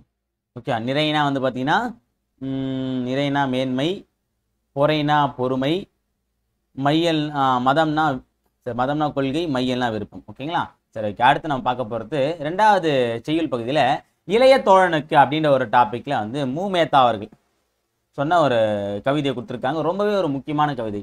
மனித உடலில் 2 கைகள் உண்டு, உள்ளத்தில் இருக்க வேண்டிய கை ஒன்று உண்டு, அதுவே நம்பிக்கை. உண்மைதானே, அந்த மனிதனுக்கு கண்டிப்பா 2 கை இருக்கணும். அந்த 2 கை இல்லைன்னா பிரச்சனை இல்லை, நம்பிக்கை அப்படின்ற ஒன்று இருந்தால் தான் அவனோட வாழ்க்கையை வந்து ரன் பண்ண முடியும். சரி, அந்த நம்பிக்கை என்பதை ஊட்டுவதற்கு உண்டான ஒரு சில வரிகளை மூமேத்தா அவர்கள் சொல்லியிருக்காரு. அதை பற்றி நம்ம பார்க்கலாம். ஓகேவா, சரி ஓகே, பார்க்கலாம். ரொம்பவே நல்லா இருக்கும். இது நம்பிக்கை யாருக்கு ஊட்டுறான்னு தெரியல, கண்டிப்பா இது உங்களுக்கு ஊட்டுற நம்பிக்கையா தான் நான் பார்க்குறேன். ஓகேவா, இதை படிக்கும் போதே வந்து எனக்குள்ள என்ன ஒரு விஷயம் ஏற்பட்டுச்சு அப்படின்னா இது உங்களுக்கான கவிதை. ஓகே, டிஎன்பிசி படிக்கிற உங்களுக்கு கண்டிப்பா, அதுவும் டிஎன்பிசி படிக்கிற எல்லாருக்குமே இது வந்து செட் ஆகும். சரியா, பாருங்க. நாளை மட்டுமல்ல இன்றும் நம்முடையதான். நம்ம என்ன பண்றோம், நாளைக்கு வந்து பார்த்தீங்கன்னா படிச்சுக்கலாம், நாளானிக்கு படிக்கலாம்னா இன்னைக்கு என்ன பண்ண போறியா, இன்னைக்கு நீ செத்துற போறியா, இன்னைக்கு செத்து நாளைக்கு தான் பிறக்க போறியா நாளைக்கு படிக்கிறதுக்கு. ஓகே, அதாவது என்னன்னா இதை நான் படிக்கும்போது என்னையே என் மனசாட்சி கேட்டால் எப்படி இருக்குன்னு யோசிச்சு பார்த்தேன். உண்மையை நல்லா தான் இருந்துச்சு. ஓகே, நான் என்னன்னா இப்போ நாளைக்கு படிக்கலாம் நீ மைண்ட் சொல்றேன், மைண்ட் என்ன சொல்லலாம், டேய் அப்போ இன்னைக்கு என்ன செத்து போயிட்டியா, நாளைக்கு தான் நீ பிறக்க போறியா, இன்னைக்கு நீ உயிரோட தானே இருக்க, இன்னைக்கு நீ ஜென்மம் எடுத்து தானே இருக்க, அப்போ என்ன பண்ணோம், உட்காந்து இன்னிலிருந்தே படி, அது என்ன நாளைக்கு அப்படின்னு மைண்டு கேட்குற மாதிரி ஒரு டோன். சரி, அடுத்து பாருங்க. பாதங்கள் நடக்க தயாராக இருந்தால் பாதைகள் மறுப்பு சொல்ல போவதில்லை. சரியா? அதான் சொல்லுவாரு இந்த கலிமுத்தி அவர்கள் சொல்லுவார். என்ன சொல்றேன்னா, நடப்பதற்கு முடிவெடுத்து வைத்தால் தாள்கள் மறுக்க போவதில்லைன்னு சொல்லுவார். அது அழகா இங்க மூமேத்தா சொன்ன விஷயம் தான் அவர் அங்க சொல்லியிருக்காரு பொழுது. ஸோ நம்ம நடக்க தயாராயிட்டா வந்து பார்த்தீங்கன்னா, பாதங்களே தயாராயிடுச்சுன்னா பாதைகள் என்ன பண்ண போகுது? ஓகேவா? என்னது நம்ம நடக்க தயாராயிட்டோம் அப்படின்னாலே பாதமே ரெடி ஆயிடுச்சு. அவ பாதைக்கு எந்த பிரச்சனை? ஏன்னா நடக்கும்போது எது வலிக்கும்? பாதம் தான் வலிக்கும், பாதைக்கு வலிக்காது. சரியா? வலிக்க வேண்டியதே தயாராயிட்ட பிறகு வலிக்காத பிரச்சனையே இல்லை. அப்ப அதே மாதிரி தான் நீங்களும் டிபிசிக்கு படிக்க போறீங்க அப்படின்னா நீங்க தயாராயிட்டாலே போதும். நீங்க தயாராயிட்டாலே எல்லாமே தயாராயிடும். நம்ம என்ன நினைச்சிட்டு இருக்கோம்? நம்ம தயாராயிட்டோம், ஆனா என் கூட இருக்க சார் தயாராகல. என்கிட்ட புக் இல்ல, நோட்ஸ் இல்ல, பென் இல்ல, பேனா இல்ல, அப்புறம் வந்து பார்த்தீங்கன்னா என்ன எக்ஸாம் கூட்டின விடுறதுக்கு ஆள் இல்லை, எக்ஸாம் அப்ளை பண்ணுறதுக்கு ஆள் இல்லை, என்னை படிக்க வைக்கிறதுக்கு ஆள் இல்லைன்னு சொல்லிட்டு ஏதாவது சாக்கு சொல்லிட்டு இருக்கோம். ஆனா நம்ம தான் தயாராகிறது தான் உண்மையான விஷயம். நம்ம தயாராகிறது தான் பல சாக்குகளை சொல்றோம். இன்னும் கூட சொல்லிட்டு இருக்கு நிறைய பேர். அடுத்தது, நெய்யாய் திரியாய் நீயே மாறினால் தோல்வியும் உனக்கு ஒரு தூண்டுகோலாகும். வெற்றி உன்னை சுற்றி வெளிச்ச விதை விதைக்கும். சரியா? நீயே நெய்யாவும் திரியாவும் மாறின அப்படின்னா தோல்வி கூட எப்படி இருக்குமா? உனக்கு ஒரு தூண்டுகோலா அமையும். சரியா? என்னது? உன்னை சுற்றி நிறைய வெற்றி வெளிச்ச விதைகள் உருவாகும். வெளிச்ச விதைகள்ல வெற்றிக்குண்டான விதையை நீயே போட்டு வைக்கிறேன்னு சொல்றாரு. ஓகேவா? அடுத்தது, கவலைகளை தூக்கி கொண்டு திரியாதே, அவை கை குழந்தைகள் அல்ல. ஓகே, கவலை வந்து பார்த்தோன்னா அப்பா அதாவது என்னால் எதுவுமே முடியல சார், எனக்கு ஃபேமிலி ப்ராப்ளம் இருக்குது சார், ஹெல்த் இஷ்யூ இருக்குது சார், அப்புறம் வந்து பார்த்தீங்கன்னா வீட்டில் ஒரே சண்டை சார், ஃப்ரெண்ட்ஸுக்குள்ளே வந்து பிரச்சனை சார், வெளியே என்னை அனுப்பவே மாட்டுறாங்க சார், வீட்டு உள்ளே வச்சுக்கிறாங்க சார், சரி என்னை வீட்டிலே விட மாட்டுறாங்க சார், எப்போ பாரு கடைக்கு அமிச்சிட்டே இருக்காங்க சார்.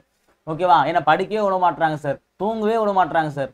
ஸோ என்னென்னா நம்ம நிறைய விஷயங்கள் வந்து கவலையை வந்து நம்ம மனசுக்குள்ளே வச்சுக்கிட்டு அந்த கவலையோடய படித்தோம் அப்படின்னா கண்டிப்பாக ஈடேற முடியாது. அதுதான் அங்கே சொல்கிறாரு, கவலை என்பது கை குழந்தைகள் இல்லை. கை குழந்தை தான் நம்ம தூக்கி வச்சுருக்கணும். கவலை தானே, அது விட்டுக்கடா சார், அது வருது போகுது அவ்வளோதான் அப்படின்னு சொல்லிட்டு விட்டுணும். அதை வந்து நம்ம ஒரு பெரிய விஷயமா எடுத்து வச்சுட்டோம் அப்படின்னா நம்ம கடைசியில் கவலைக்கு நம்ம மாறிடும். அடுத்தது, ஓடி வந்து கை குலுக்க ஒருவரும் இல்லையே, உன்னுடன் நீயே கை குலுக்கிக்கொள். சரியா? ஓடி வந்து கை குலுக்க ஒருவரும் இல்லையா, கவலையப்படாத. ஓகே, ஆல்ரெடி உனக்கு 2 கை இருக்கு, இன்னொரு கை என்ன பண்ணுற, இந்த ஒரு கைக்கு இந்த கை சப்போர்ட், அவ்வளோதான், முடிஞ்சு போச்சு. சரியா? எவ்வளோ அழகான வரி. இது உண்மையிலே ரொம்ப பிடிச்ச ஒரு வரி. ஓடி வந்து கை குலுக்க ஒருவரும் இல்லையா, உன்னுடன் நீயே கை குலுக்கிக்கொள். அடுத்தது, தூங்கி விழுந்தால் பூமி உனக்கு படுக்கையாகிறது, விழித்து நடந்தால் அதுவே உனக்கு பாதையாகிறது. நீ தூங்கிட்டு இருந்த அப்படின்னா அந்த பூமி தான் உனக்கு படுக்கையா இருக்கும். அதுவே நீ துணிந்து எழுந்து நடந்த அப்படின்னா அதுவே உனக்கு பாதையா மாறும். ஓகேவா? உன்னை விழ வைக்கிறதும் அதுதான், விழுந்துலேருந்து உன்னை எழ வைக்கிறதும் அதுதான். நீ விழப்போறையா எழப்போறையான்றதான் முக்கியம். ஓகே, அடுத்தது, நீ விழித்தெழும் திசையே பூமிக்கு கிழக்கு, உன் விரல்களில் ஒளிரும் சூரிய விளக்கு. நல்லா இருக்கு.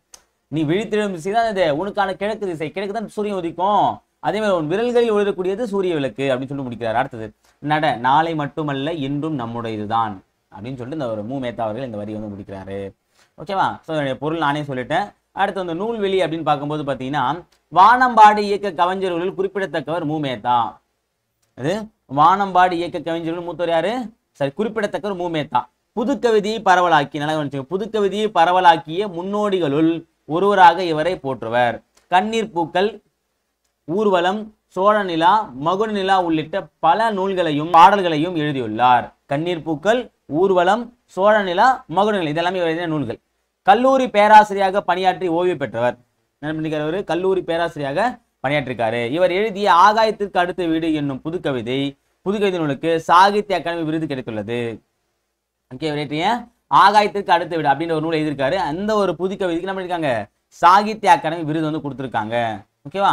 இப்போ நம்ம பார்த்த இந்த கவிதையை வந்து மூமேத்தா கவிதை அப்படின்ற ஒரு கவிதை நூல் எடுத்திருக்காங்க. சரியா? வானம்பாடி கவிஞர்களில் குறிப்பிடத்தக்கவர், புதுக்கவிதையை பரவலாக்கிய முன்னோடிகளில் ஒருவராக திகழ்ந்தவர், கண்ணீர் பூக்கள், ஊர்வலம், சோழ நிலா, மகுட நிலா, ஆகாயத்துக்கு அடுத்த வீடு போன்ற நூல் எழுதியவர், கல்லூரி பேராசிரியராக பணியாற்றியவர், ஆகாயத்து அடுத்த வீடுக்கு வந்து பார்த்தீங்கன்னா சாகித்ய அகாடமி விருதும் வாங்கியிருக்காரு. ஓகேவா? அடுத்தது, உன்னுடன் நீயே கை குலுக்கிக்கொள். கவலைகள் கை குழந்தைகள் அல்ல, விழித்தெழுனா விழித்து கூட்டல் எழும், போவதில்லைன்னா போவது கூட்டல் இல்லை, போவது கூட்டல் இதுதான். படுக்கை ஆகிறதுனா படுக்கை கூட்டல் ஆகிறது, படுக்கை ஆகிறது வராது, படுக்கை கூட்டல் ஆகிறது. தூக்கி கூட்டல் கொண்டு, தூக்கி கொண்டு வரும். விழித்து கூட்டல் எழுனா விழித்தெழும், சரி பி விழித்தெழும். அவ்வளவுதான்பா. அடுத்து வந்து பார்த்தீங்கன்னா உரைநடை உலகன்ற டாபிக்ல சட்டமேதை அம்பேத்கர் அவர்களை பற்றி பார்க்க போகிறோம். ஸோ உண்மையான நல்ல ஒரு டாபிக் தான், பார்க்கலாம். இது நமக்கு வந்து தமிழ் மட்டும் இல்லாமல் ஜிகேலையும் கவர் ஆகக்கூடிய டாபிக், நல்லா படிச்சுக்கலாம். தன்னலமற்ற தலைவர்கள் பலர் இந்திய விடுதலைக்கு பாடுபட்டனர். அவர்கள் தமது தொண்டினால் மக்களின் மனதில் நீங்கா இடம் பெற்றனர். இந்திய மக்களுக்கு அரசியல் விடுதலையோடு சமூக விடுதலையும் கிடைக்கும் போதுதான் இந்தியா முழுமையான விடுதலை பெற்ற நாடாக இருக்க முடியும் என கருதி உழைத்த தலைவர் ஒருவரை பற்றி நாம் பார்க்க போகிறோம். சரி, அந்த வரி கூட முக்கியமானது. இந்திய மக்களுக்கு அரசியல் விடுதலையோடு சமூக விடுதலையும் கிடைக்கும் போதுதான் இந்தியா முழுமையான விடுதலை பெற்ற நாடாக இருக்க முடியும் என கூறியவர் யாருன்னா யாரு? அம்பேத்கர் அவர்கள். நான் வச்சுங்க, இதை கூட ஒரு கொஸ்டினா கேட்கலாம். அடுத்தது பார்க்கலாம். விடுதலை பெற்ற இந்தியாவின் முதல் சட்ட அமைச்சராகவும் இந்திய அரசியல் சாசனத்தின் தந்தையாகவும் விளங்கியவர் தான் பீமாராவ் ராம்ஜி அம்பேத்கர். சரி, அம்பேத்கருடைய வாழ்க்கை வரலாறு பற்றியும் அவருடைய A to Z ஆரம்ப வாழ்வு முதல் இறுதி வாழ்வு வரைக்கும் அவர் வாழ்வில் செய்த சாதனைகள், அவர் பெற்ற துன்பங்கள், அவர் அடைந்த வெற்றிகள், அவர் அவர் செய்த முயற்சிகள், அந்த முயற்சியில் அவர் அடைந்த பயன்கள், அவர் தோற்றுவித்த இயக்கங்கள், அவருடைய சாதனைகள், அவருடைய சிறப்புகள், அவர் பெற்ற பட்டங்கள், அவர் பெற்ற விருதுகள், ஓகேவா, அவருடைய இறப்புக்கு பின்பு இந்திய அரசு செய்த நன்மைகள், சரி சிறப்புகள், இது எல்லாத்தையும் நம்ம தொகுப்பா இந்த ஒரு வீடியோ பதிவில் பார்க்க போறோம். ஓகேவா. ஸோ விடுதலை பெற்ற இந்தியாவோட முதல் சட்ட அமைச்சர் யாரு? அது மட்டும் இல்லாமல் இந்திய அரசு சாசன தந்தைன்னு சொல்லி யாரை சொல்றோம்? பீமாராவ் ராம்ஜி அம்பேத்கர். இவர் சமூக சீர்திருத்தவாதியாக மட்டுமல்லாமல் மிகச்சிறந்த பொருளியல் அறிஞராகவும் அரசியல் தத்துவ மேதையாகவும் பகுத்தறிவு சிந்தனையாளராகவும் விளங்கினார். சிறந்த எழுத்தாளராகவும் பேச்சாளராகவும் மக்களால் போற்றப்பட்டார். கேட்கலாம். அப்போ பார்த்தீங்கன்னா அம்பேத்கர் அவர்களுக்கு என்னென்ன சிறப்பு இருக்கு? இந்தியாவின் முதல் சட்ட அமைச்சர், இந்திய அரசியல் சாசனத்தின் தந்தை, சமூக சீர்திருத்தவாதி, பொருளியல் அறிஞர், அரசியல் தத்துவ மேதை, பகுத்தறிவு சிந்தனையாளர், சிறந்த எழுத்தாளர், சிறந்த பேச்சாளர். இது எல்லாமே யாருக்கு பொருந்தும்? Doctor B.R. அம்பேத்கர் அவர்களுக்கு பொருந்தும். அடுத்தது பிறப்புன்னு பார்க்கும்போது அம்பேத்கர் 1891 ஆண்டு ஏப்ரல் திங்கள் 14ஆம் நாள் ராம்ஜி சக்பால் பீமாபாய் இணையருக்கு 14வது குழந்தையாக பிறந்தார். பாருங்க, 14வது பையனா பிறந்திருக்காரு. பிறந்தது 14வது நாள், 14ஆம் நாள் 14வது குழந்தையா பிறந்திருக்காரு. ஓகே. இவரது ஊர் மகாராஷ்டிர மாநிலத்தில் உள்ள ரத்னகிரி மாவட்டத்தைச் சேர்ந்த அம்பவாதி என்பதாகும். சரியா, இதை கேட்டிருக்காங்க. மகாராஷ்டிரா மாநிலத்துல ரத்னகிரி மாவட்டத்துல அம்பவாதி அப்படின்ற ஒரு கிராமத்தை சேர்ந்த யாரு? அம்பேத்கர். இவருடைய தந்தை இராணுவ பள்ளி ஒன்றில் ஆசிரியராக பணிபுரிந்தார். இவருடைய தந்தை என்ன பண்ணிருக்காரு? இராணுவ பள்ளியில ஆசிரியராக பணியாற்றிருக்காரு. அடுத்தது கல்வி அப்படின்னும் போது அம்பேத்கர் சதாராவில் உள்ள பள்ளியில் தமது கல்வியை தொடங்கினார். எங்க? சதாராவில் உள்ள இடத்துல. சரியா, சதாரா, சம்பல்பூர், ஜெய்ப்பூர்லாம் பார்த்தலாம் அந்த இடத்துல. இவர் ஒடுக்கப்பட்ட பிரிவை சேர்ந்தவர் என்பதால் பள்ளி பருவத்திலேயே பல அவமதிப்புகளுக்கு ஆளானார். மகாதேவ் அம்பேத்கர் என்ற ஆசிரியர் இவர் மீது அன்பு அக்கறையும் கொண்டவராக விளங்கினார். இதனால் மகாதேவ் அம்பேத்கர் இவர் மீது அன்பு கொண்டார். அதனால பீமாராவ் சக்பால் அம்பவாதேகர் என்னும் தம் பெயரை பீமாராவ் ராம்ஜி அம்பேத்கர் என மாற்றிக்கொண்டார். ஓகேவா.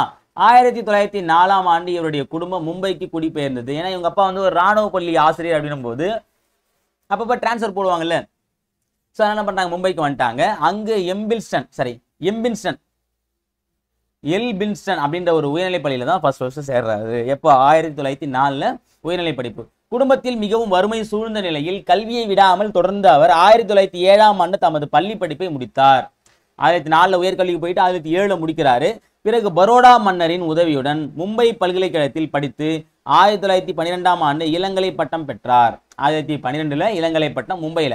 சிறிது காலம் பரோடா மன்னரின் அரண்மனையில் உயர் அலுவலராகவும் பணியாற்றினார்.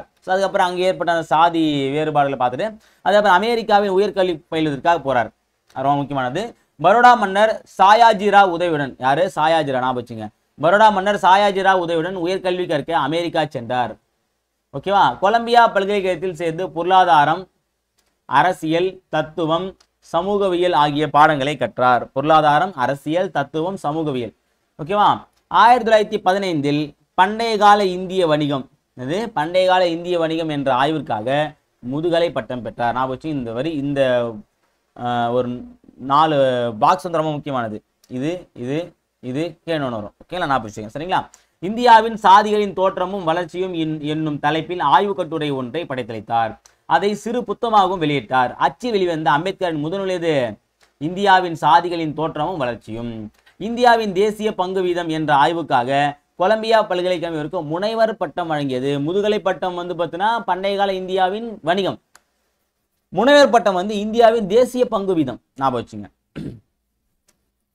அப்புறம் 1920ஆம் ஆண்டு பொருளாதார படிப்பிற்காக லண்டன் சென்றார்.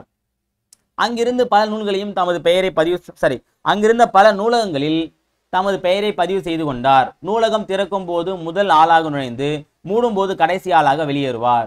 இத்தகைய அயராத உழைப்பின் பயனாக 1921ஆம் ஆண்டு முதுநிலை அறிவியல் பட்டமும் 1923ஆம் ஆண்டு ரூபாய் பற்றிய பிரச்சனை என்னும் ஆராய்ச்சி கட்டுரைக்காக முனைவர் பட்டமும் பெற்றார். 1920க்கு லண்டன் போறாரு. 21ல வந்து பாத்தீங்கன்னா முதுகலை அறிவியல் பட்டம் பெறாரு. 1923ல ரூபாய் பற்றிய பிரச்சனைக்காக முனைவர் பட்டம் பெறாரு. அது மட்டும் இல்லாம அதே ஆண்டில் சட்டப்படிப்பில் பாரிஸ்டர் பட்டம். எனது பொருளாதாரத்துல சட்டப்படிப்புல நம்ம பொருளாதாரம் தான் படிச்சாரு அவரு. அப்ப பொருளாதாரத்தை நம்ம பாரிஸ்டர் பட்டம் நம்ம நினைச்சிட்டு இருப்போம். ஆனா பொருளாதாரத்துல இல்ல, சட்டத்துல தான் பாரிஸ்டர் பட்டத்தை பெற்றாரு. நான் வச்சுங்க. அடுத்தது சமூக பணிகள் அப்படின்னு பார்க்கும்போது படிப்பை முடித்து இந்தியா திரும்பினார் அம்பேத்கர். இந்தியாவில் நடைபெற்றுக் கொண்டிருந்த ஆங்கிலேய ஆட்சிக்கு எதிரான போராட்டங்களில் தம்மை ஈடுபடுத்தி கொண்டார். அது மட்டுமல்லாமல் ஒடுக்கப்பட்ட மக்களுக்கு அதிகாரம் கிடைக்க போராட வேண்டும் என்று முடிவு செய்தார். 1924ஆம் ஆண்டு ஒடுக்கப்பட்ட மக்களின் முன்னேற்றத்திற்காக ஒடுக்கப்பட்டோர் நல்வாழ்வு பேரவை என்ற அமைப்பை நிறுவினார். இவ்வமைப்பின் மூலம் தாழ்த்தப்பட்ட மக்கள் கல்வி மற்றும் சமுதாய உரிமைக்காக போராடினார். இது ரொம்ப முக்கியமானது.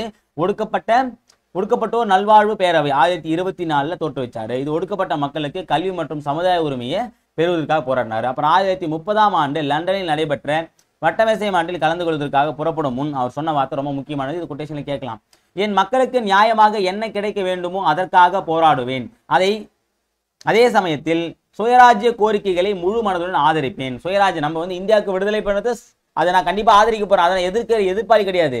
எனக்கு விடுதலையை விட ரொம்ப முக்கியமானது இது என் மக்கள், அதாவது என் போன்ற வந்து பார்த்தோன்னா அந்த மக்களுக்கு வந்து பார்த்தோன்னா அவங்களுடைய நிலை உயர்வதற்கான நியாயத்தை வந்து நான் போராடி பெறுவேன். ஓகேவா? மற்றபடி நான் வந்து சுதந்திரத்திற்கு எதிரான ஆளால சுதந்திரத்தை கண்டிப்பா நான் போராடுவேன்றத சொல்லிட்டு போனாரு. ஓகே, 1930ல லண்டன்ல ராம்சே மெக்டொனால்ட் நடத்திருப்பார், கூட்டியிருப்பார். இது அந்த வட்டமேசை ரவுண்ட் டேபிள் கான்ஃபரன்ஸ் சொல்லக்கூடிய அந்த ஒரு மாநாட்டை. அடுத்தது பூனா ஒப்பந்தம். ஒடுக்கப்பட்டோருக்கான தனி வாக்குரிமையும் விகிதாச்சார பிரதிநிதித்துவமும் வழங்கப்பட வேண்டும் என்று 2வது வட்டமேசை மாநாட்டில் அம்பேத்கர் வலியுறுத்தினார்.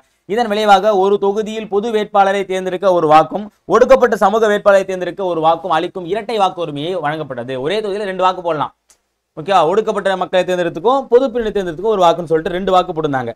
ஆனால் இதை ஏற்க மறுத்த காந்தியடிகள் உண்ணாவிரதம் மேற்கொண்டார். சோ இதை வந்து என்ன பண்ணாரு,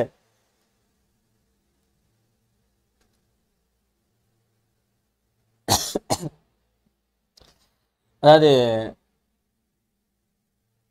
அம்பேத்கர் அவர்கள் கஷ்டப்பட்டு லண்டன் போயிட்டு போராடி வாங்கின ஒரு விஷயத்த வந்து பாத்தீங்கன்னா காந்தியடிகள் ஏத்துக்கல. காந்தியோட விஷயம் என்ன அப்படின்னா, இப்போ ஒரே இடத்துல 2 ஓட்டு அப்படின்னா பிரிவினை ஏற்படும், மக்களிடையே பிரிவினை கண்டிப்பா தேவையில்லை அப்படின்னு சொன்னாரு. ஓகேவா? அம்பேத்கர் என்ன சொன்னா, ஆல்ரெடி எல்லாமே பிரிஞ்சுதான் இருக்காங்க, யார் இங்க சேர்ந்து இருக்காங்க, ஒருத்தன் தாழ்வுபடுத்தி இழிவுபடுத்தி தான் வாழ்ந்துட்டு இருக்கீங்க, கேவலமா தானே மதிக்கிறீங்க, அப்படி பிரிவா இருக்கிறதுக்கு வந்து பார்த்தீங்கன்னா இப்படி பிரிஞ்சே இருக்கலாமே அப்படின்னு சொல்றாரு. ஆனா காந்தியோட நோக்கம் என்னன்னா, நம்ம ஒன்று சேர்ந்தால்தான் வெற்றி பெற முடியும். ஓகே, ஆங்கிலேயரை வெளியேற்ற நமக்குள் ஒற்றுமை வேண்டும், நமக்குள்ளே பிரிவினை இருந்துச்சுன்னா நம்ம எப்படி அவனை எதிர்க்க முடியுன்றதான் விஷயம். ஓகேவா? ஸோ அவர் சைடு பார்த்தா அவரும் நியாயம், இவர் சைடு பார்த்தா இவரும் நியாயம். ஓகேவா? ஸோ இது வந்து யார் இருக்காங்க, எந்த பக்கம் இருக்கான்றத பொறுத்தா இருக்கு. ஓகேவா? ஸோ அப்ப காந்தியடிகள் எடுத்து உண்ணாவிரதம் இருக்காரு. இதன் விளைவாக 1931ஆம் ஆண்டு செப்டம்பர் திங்கள் 24ஆம் நாள் காந்தியடிகள் அம்பேத்கரும் ஒரு ஒப்பந்தம் செய்து கொண்டனர். எப்போ? செப்டம்பர் 24, 1931. ஓகேவா? ஏன்னா 30ல முதல் வட்டமேசை மாநாடு, 31ல 2வது வட்டமேசை மாநாடு, 32ல 3வது வட்டமேசை மாநாடு. ஓகேவா? அடுத்தது அதன்படி ஒடுக்கப்பட்டோருக்கு தனி வாக்குரிமை என்பதற்கு பதிலாக பொது வாக்கெடுப்பில் தனி தொகுதி வழங்குவது என முடிவெடுக்கப்பட்டது. இப்ப பொது வாக்கெடுப்புல வந்து பார்த்தீங்கன்னா ஒரு 4 தொகுதி இருக்கா, ஒரு தொகுதி தனி தொகுதி ஒதுக்கிடுவாங்க. அங்க வந்து பார்த்தீங்கன்னா தாழ்த்தப்பட்டோர் ஒடுக்கப்பட்டோர் தான் நிக்கணும்ன்றத சொல்லிடுவாங்க. சரிங்களா? அடுத்தது சுதந்திர தொழிலாளர் கட்சி. 1935ஆம் ஆண்டு மாநில சுயாட்சி வழங்குவதற்கான இந்திய அரசாங்க சட்டம் நிறைவேற்றப்பட்டது. ஓகே, இந்திய அரசு சட்டம் சொல்லும் போது 1935 தான். அதன்படி பொது தேர்தல் நடைபெறும் என அறிவிக்கப்பட்டது. ஏழை விவசாயிகள் தொழிலாளர்கள் ஆகியோரின் நலனை பாதுகாக்க தேர்தலில் போட்டியிட அம்பேத்கர் விரும்பினார். ஏழை விவசாயிகள் தொழிலாளர்கள் நலனை பாதுகாத்துக்காக சுதந்திர தொழிலாளர் கட்சியை தொடங்கி தேர்தலில் போட்டியிட்டார். அவர் வெற்றி பெற்றதுடன் அவரின் கட்சி வேட்பாளர்கள் 15 பேரும் வெற்றி பெற்றனர். 1935 இந்திய அரசு சட்டம் வந்து என்ன பண்ணா, மாநில சுயாட்சி கொடுத்தாங்க, மத்திய இடையாட்சி கொண்டு வந்தாங்க. அந்த மாநில சுயாட்சியில மாநிலத்தில் என்ன பண்ணாங்க, ஒவ்வொரு கட்சி தொடங்கி மக்களுக்கு சேவை பண்ண சொல்லிட்டு சொல்லும்போது இவர் என்ன பண்ண ஒரு கட்சி தொடங்குறாரு. அந்த கட்சிக்கு பார்த்தா என்ன அப்படின்னா சுதந்திர தொழிலாளர் கட்சி. அந்த கட்சியில வந்து தொடங்க மட்டும் இல்லாம ஜெயிச்சு அவரோட 15 பேரும் கூட வந்து சட்டமன்றத்துக்கு கூட்டு போனாரு. அடுத்து தீண்டாமைக்கு எதிராக அம்பேத்கர் இந்திய சமூக அமைப்பின் நிலவிய சாதி அமைப்பையும் தீண்டாமை கொடுமைகளும் எதிர்த்து தீவிரமாக போராடினார். ஒடுக்கப்பட்ட பாரதம் என்னும் இதழை 1927ஆம் ஆண்டு ஒடுக்கப்பட்ட பாரதம், பகிஷ்காரி பாரதம் சொல்லுவாங்க, 1927 கொண்டு வந்தாரு. சமத்துவ சமுதாயத்தை அமைக்கும் நோக்கில் இவர் சமாஜ் சமாத சங்கம் என்னும் அமைப்பை உருவாக்கினார். அப்புறம் 1930ஆம் ஆண்டு நாசிக் கோயில் நுழைவு போராட்டத்தினை நடத்தி வெற்றி கண்டார். நாசிக் கோயில் நுழைவு போராட்டத்துல 1930ல் ஓகேவா, அதாவது மகாத்து குளத்துல அந்த தண்ணி எடுக்கும் போராட்டமா இது ஒரு போராட்டம். ஓகேங்களா. அடுத்தது அரசியல் அமைப்பில் அம்பேத்கரின் பங்கு. 1947ஆம் ஆண்டு ஆகஸ்ட் திங்கள் 15ஆம் நாள் இந்தியா விடுதலை அடைந்தது, நமக்கு தெரியும். ஜவஹர்லால் நேரு தலைமையில் அமைந்த அரசில் அம்பேத்கர் சட்ட அமைச்சராகவும் தென் இந்திய அரசியல் சாசன அமைப்பின் தலைவராகவும் பொறுப்பேற்றுக் கொண்டார். 1947ஆம் ஆண்டு ஆகஸ்ட் திங்கள் 29ஆம் நாள் அரசியல் நிர்ணய மன்றம் ஒரு தீர்மானம் நேற்றது. அதன்படி இந்திய அரசியமைப்பு சட்டத்தை எழுத அம்பேத்கர் தலைமையில் அவர் உட்பட 7 பேர் கொண்ட குழுவை நியமித்தது. அதுக்கு பார்த்தீங்கன்னா அரசியமைப்பு சட்ட வரைவு குழு, டிராஃப்டிங் கமிட்டின்னு சொல்லுவாங்க. இக்குழு யார் இருந்தாங்க? கோபால் சுவாமி, அல்லாடி கிருஷ்ணமூர்த்தி, KM முன்ஷி, சையது முகமது சாதுல்லா, மாதவரா, TP கைதான், இவங்கெல்லாம் உறுப்பினர் இருந்தாங்க. இக்குழு தனது அறிக்கையை பிப்ரவரி 21, 1948 வழங்கியது. பிப்ரவரி 21 எப்ப அமைச்சாங்க? ஆகஸ்ட் 29, 1947. இவங்க 1948 பிப்ரவரி 21 தாக்கல் பண்ணாங்க. அம்பேத்கர் தலைமையிலான சட்ட வரைவு குழு அப்போது மக்களாட்சி நடைபெற்ற நாடுகள் பலவற்றிலிருந்து இந்திய நடைமுறைக்கு பொருந்தும் சட்டக்கூறுகளை இந்திய அரசியமைப்பு வரைவில் சேர்த்தது. மற்ற நாடுகள் இருக்கக்கூடிய நம்ம இந்தியாவுக்கு பொருந்தக்கூடிய சட்டங்களை ஒவ்வொன்றா தேடி தேடி எடுத்து கொடுத்தாரு யாரு? அம்பேத்கர் அவர்கள். England, America, Ireland, Australia, Canada, Soviet union, Germany, தென்னாப்பிரிக்கா முதலிய நாடுகள் சட்டங்களையும் ஆராய்ந்து இந்திய நாட்டிற்கான சட்டம் இயற்றப்பட்டது. அம்பேத்கரால் உருவாக்கப்பட்ட இந்த அரசியல் அமைப்பு சட்டம் குடிமக்களின் உரிமைக்காக பல வகையில் பாதுகாப்பை அளிப்பதாக அமைந்தது. இது மிகச்சிறந்த சமூக ஆவணம் என வரலாற்று ஆசிரியர்களால் போற்றப்படுகிறது. அடுத்தது புத்த சமயம் மீது பற்று. கடைசி காலத்தில் வந்து பார்த்தீங்கன்னா அவர் புத்த சமயத்தை வந்து தமிழ்நாட்டில் நினைக்கிறாரு. ஏன்னா எந்த மதம் வந்து வேறுபாடு எல்லாம் பார்க்கும்போது இதான் சொல்றாங்க. ஓகேவா. இந்த பாக்ஸ் டாபிக் படிக்கலாம், மிஸ் பண்ணிட்டோம் பாருங்க. அம்பேத்கரோட ஒரு பொன்மொழி: நான் வணங்கும் தெய்வங்கள் 3. முதல் தெய்வம் அறிவு, இரண்டாவது தெய்வம் சுயமரியாதை, மூன்றாவது தெய்வம் நன்னடத்தை. அதான் சொல்றாரு. ஓகேவா. அது இந்த பாக்ஸ் பாருங்க. இரட்டைமலை சீனிவாசன்: இந்தியர்களுக்கு அரசியல் உரிமை வழங்குவதை பற்றி முடிவு செய்ய 1930ஆம் ஆண்டு நவம்பர் திங்கள் இங்கிலாந்தில் முதலாவது வட்டமேசை மாநாடு நடைபெற்றது. ஒடுக்கப்பட்ட மக்களின் சார்பாளராக அம்பேத்கருடன் தமிழகத்தைச் சேர்ந்த ராவ் பகதூர் இரட்டைமலை சீனிவாசனும் கலந்து கொண்டார். சரி, இந்த ஒடுக்கப்பட்ட மக்களுக்காக அம்பேத்கரோட கூட கொண்ட யாரு? ராவ் பகதூர் இரட்டைமலை சீனிவாசன் அவர்கள். ஞாபகம் வச்சுங்க. அடுத்தது அரசியமைப்பு சட்டம். உலகில் மிகப்பெரிய குடியரசு நாடாக இந்தியா விளங்குகிறது. இந்நாட்டில் பல்வேறுபட்ட இன, மொழி, சமயங்களை சார்ந்த மக்கள் வாழ்கின்றனர். இவர்களை ஒருங்கிணைக்க ஆட்சி நடத்த அடிப்படையான சட்டம் தேவைப்படுகிறது. இச்சட்டத்தினை அரசியமைப்பு சட்டம் என்பர். உலகில் உள்ள அனைத்து நாடுகளும் அந்தந்த நாட்டு அரசியமைப்பு சட்டத்தை கொண்டு இயங்குகின்றன. அது எழுதப்பட்டதாகவோ அல்லது எழுதப்படாததாகவோ இருக்கக்கூடும். நம்ம இந்தியா வந்து பார்த்தோம்னா எழுதப்பட்ட அரசியல் சட்டம். இப்ப பார்க்கலாம். அம்பேத்கர் புத்த சமய கொள்கையின் மீது ஈடுபாடு கொண்டார். இலங்கையில் நடைபெற்ற புத்த துறவிகள் கருத்தரங்கில் கலந்து கொண்ட அவர் உலக பௌத்த சமய மாநாடுகளிலும் கலந்து கொண்டார். 1956ஆம் ஆண்டு அக்டோபர் 14ஆம் நாள் நாக்பூரில் லட்சக்கணக்கான மக்களோடு புத்த சமயத்தில் தன்னை இணைத்துக் கொண்டார். இப்போ 1956 அக்டோபர் 14 நாக்பூர்ல லட்சக்கணக்கான மக்களோட என்ன பண்றாரு? புத்த சமயத்துக்கு போய் தழுவிட்டாரு. அவர் எழுதிய புத்தரும் அவரின் தம்மமும் என்னும் புத்தகம் அவரது மறைவுக்கு பின்னர் 1957ஆம் ஆண்டு வெளியானது. சரியா. ஒடுக்கப்பட்ட மக்களுக்காக வாழ்நாள் முழுவதும் உழைத்த அம்பேத்கர் 1956 டிசம்பர் 6ஆம் நாள் காலமானார். அவருடைய மறைவுக்கு பின் இந்தியாவின் உயரிய விருதான பாரத ரத்னா விருது 1990ஆம் ஆண்டு வழங்கப்பட்டது. அவருடைய மறைவுக்கு பிறகு பாரத ரத்னா விருது எப்போ கொடுத்துருக்காங்க? 1990 கொடுத்துருக்காங்க. ஓகேவா. அடுத்தது இந்தியாவின் முதல் சட்ட அமைச்சர் அம்பேத்கர். பூனா ஒப்பந்தம் டேஷ் மாற்றம் ஏற்படுத்தப்பட்டது. என்னது? இரட்டை வாக்குரிமை மாற்றம் ஏற்படுத்தப்பட்டது. சமத்துவ சமுதாய அமைப்பை அம்பேத்கர் ஏற்படுத்திய இயக்கம். சரி, சமத்துவ சமுதாயம் அமைய என்னது? சமாத சங்கம். அம்பேத்கரின் சமூக பணிகளின் பாராட்டி இந்திய அரசு டேஷ் விருது வழங்கியது. என்னது? பாரத ரத்னா விருது வழங்கியது. புத்த சமயம் தொடர்பாக அம்பேத்கர் எழுதிய நூல் புத்தரும் அதன் தம்மமும். அம்பேத்கர் நிறுவிய அரசியல் கட்சியின் பேர் என்ன பார்த்தீங்கன்னா சுதந்திர தொழிலாளர் கட்சி. பொருளாதார படிப்பிற்காக அம்பேத்கர் எங்க போனாரு? பொருளாதார படிப்பிற்காக லண்டன் போயிருப்பார். கரெக்டுங்களா? இதுவும் பார்த்துக்கலாம். 1920ஆம் ஆண்டு பொருளாதார படிப்புக்காக லண்டன் போயிருக்காரு. ஓகேங்களா. ஸோ இதோட வந்து பார்த்தீங்கன்னா அம்பேத்கர் பாட முடியுது. அதுக்கப்புறம் வந்து விரிவானம் அப்படின்ற டாப்பிக்கில் பால்மனம் அப்படின்ற ஒரு கதை கொடுத்துருக்காங்க. ஸோ இது சிலபஸ் முக்கியமானது இல்லை. அது எழுதுன நபரை பற்றி மட்டும் பார்க்கலாம். கோமகளின் இயற்பெயர் ராஜலட்சுமி. கோமகள்ன்ற ஒரு கவிஞர் இருக்காங்க. அவருடைய இயற்பெயர் என்னது? ராஜலட்சுமி. சிறுகதைகள், புதினங்கள், குறும்புதினங்கள், வானொலி, தொலைக்காட்சி, நாடகங்கள் முதலியவற்றை எழுதியுள்ளார். சிறுகதைகள், புதினங்கள், குறும்புதினங்கள், வானொலி, தொலைக்காட்சி நாடகம் எல்லாத்தையுமே எழுதியிருக்காரு. இவரது அன்னை பூமி, இது அன்னை பூமி என்னும் புதினம் தமிழ்நாடு அரசு, இது வந்து ஒரு புதினம் நாவல், ஓகேங்களா. அன்னை பூமி என்ற நாவல் தமிழக அரசின் விருதினை பெற்றுள்ளது. தஞ்சை தமிழ் பல்கலைக்கழகத்தின் தமிழ் அன்னை விருதையும் பெற்றுள்ளார். தஞ்சை தமிழ் பல்கலைக்கழகம் தரக்கூடிய தமிழ் அன்னை அப்படின்ற ஒரு விருதையும் வாங்கியிருக்காரு. உயிர் அமுதாய், நிலாக்கால நட்சத்திரங்கள், அன்பின் சிதறல், உயிர் அமுதாய், நிலாக்கால நட்சத்திரங்கள், அன்பின் சிதறல் உள்ளிட்ட பல நூல்களை எழுதியுள்ளார். பால் மனம் எனும் இக்கதை வெண்ணிலா தொகுத்த மீதமிருக்கும் சொற்கள் என்னும் நூலில் எடுக்கப்பட்டது. இந்த பால் மன்ற கவிதை பத்தி எங்க எடுத்திருக்காங்க? இந்த கதை வந்து வெண்ணிலான்றவங்க எழுதின மீதமிருக்கும் சொற்கள் அப்படின்னு ஒரு நூல் வந்து எடுத்திருக்காங்க. ஓகே, நான் வச்சுங்க. அடுத்தது இலக்கணம். ஸோ அணி இலக்கணம் நமக்கு வந்து சிலபஸ்ல இப்போ அணிலாம் கேட்கறது இல்லை, இருந்தாலும் என்ன டெஃபினேஷன் மட்டும் பார்த்துங்க. பிரிது மொழிதல் அணினா என்னன்னு பார்த்தீங்க அப்படின்னா, ஓமையை மட்டும் கூறி அதன் மூலம் கூற வந்த கருத்தை உணர வைப்பது தான் பிரிது மொழிதல் அணி. அதாவது இப்போ வந்து பார்த்தீங்கன்னா, காற்றுள்ள போதே தூற்றிக்கொள், ஓகே அப்படின்னு சொல்றான்னு வச்சுங்களேன். ஒரு பொருள் இருக்கும் போதே அதை வந்து பயன்படுத்திக்கோ, இல்லாத போது நீ பயன்படுத்த முடியாது அப்படின்னு சொல்ற அர்த்தம். அப்போ என்னன்னா, இருக்கும்போதே பயன்படுத்திக்கோ, இல்லாத போது பயன்படுத்தாதுன்ற டேட்டா சொல்லாம அதுக்கு ஒரு ஓமையை சொல்லி அதன் மூலம் சொன்னாங்க பத்தியா. அப்போ ஓமையை கூறி கூற வந்த கருத்தை நினைப்படுத்துவதுதான் என்னன்னா பிரிது மொழிதல் அணி. பிரிது மொழிதல் என்ன, வேற ஒரு விஷயத்த சொல்லி சொல்ல வந்த விஷயத்த புரிய வைக்கத்தான் பிரிது மொழிதல் அணி. மொழிதல்னா இங்க சொல்லுதுன்னு அர்த்தம். ஓகேவா. அடுத்தது தீனால் சுட்டப்பன் ஆறிடும், நாவினால் சுட்டப்பன் ஆறாது.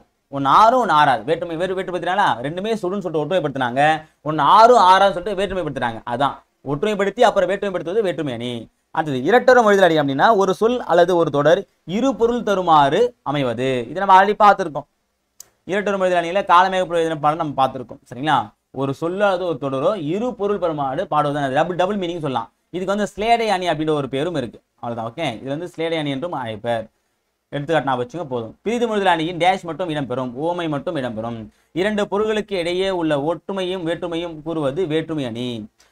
ஒரு செய்யுளை இரு பொருள்படும்படி பாடுவது வந்து பார்த்தீங்கன்னா இரட்டர மொழிதல் அணி. இரட்டர மொழிதல் அணியின் வேறு பேர் வந்து பார்த்தீங்கன்னா ஸ்லேடை அணி. அவ்வளவுதான். அடுத்து கடைசியா பார்த்தீங்கன்னா டிரான்ஸ்லேஷன் பார்த்தா நம்ம இந்த இயல் முடிக்கலாம். குறிக்கோள் அப்படின்னா அப்ஜெக்டிவ். அடுத்தது வந்து நம்பிக்கை அப்படின்னா கான்ஃபிடன்ஸ். முனைவர் பட்டம்னா டாக்டரேட். வட்டமேசைனா ரவுண்ட் டேபிள் கான்ஃபரன்ஸ். இரட்டை வாக்குரிமை டபுள் ஓட்டிங். பல்கலைக்கழகம் யூனிவர்சிட்டி. ஒப்பந்தம் அக்ரிமெண்ட். அரசியலமைப்பு கான்ஸ்டிடியூஷன் தோட முடியுது. வெற்றிகரமாக நம்ம இந்த ஒரு இயலோட 8ஆம் வகுப்பு புதிய சமச்சீர் புத்தகத்தை முடிக்கிறோம். அடுத்த வீடியோ புதில் வேறொரு முக்கிய நல்ல தகவலை சந்திக்கலாம்.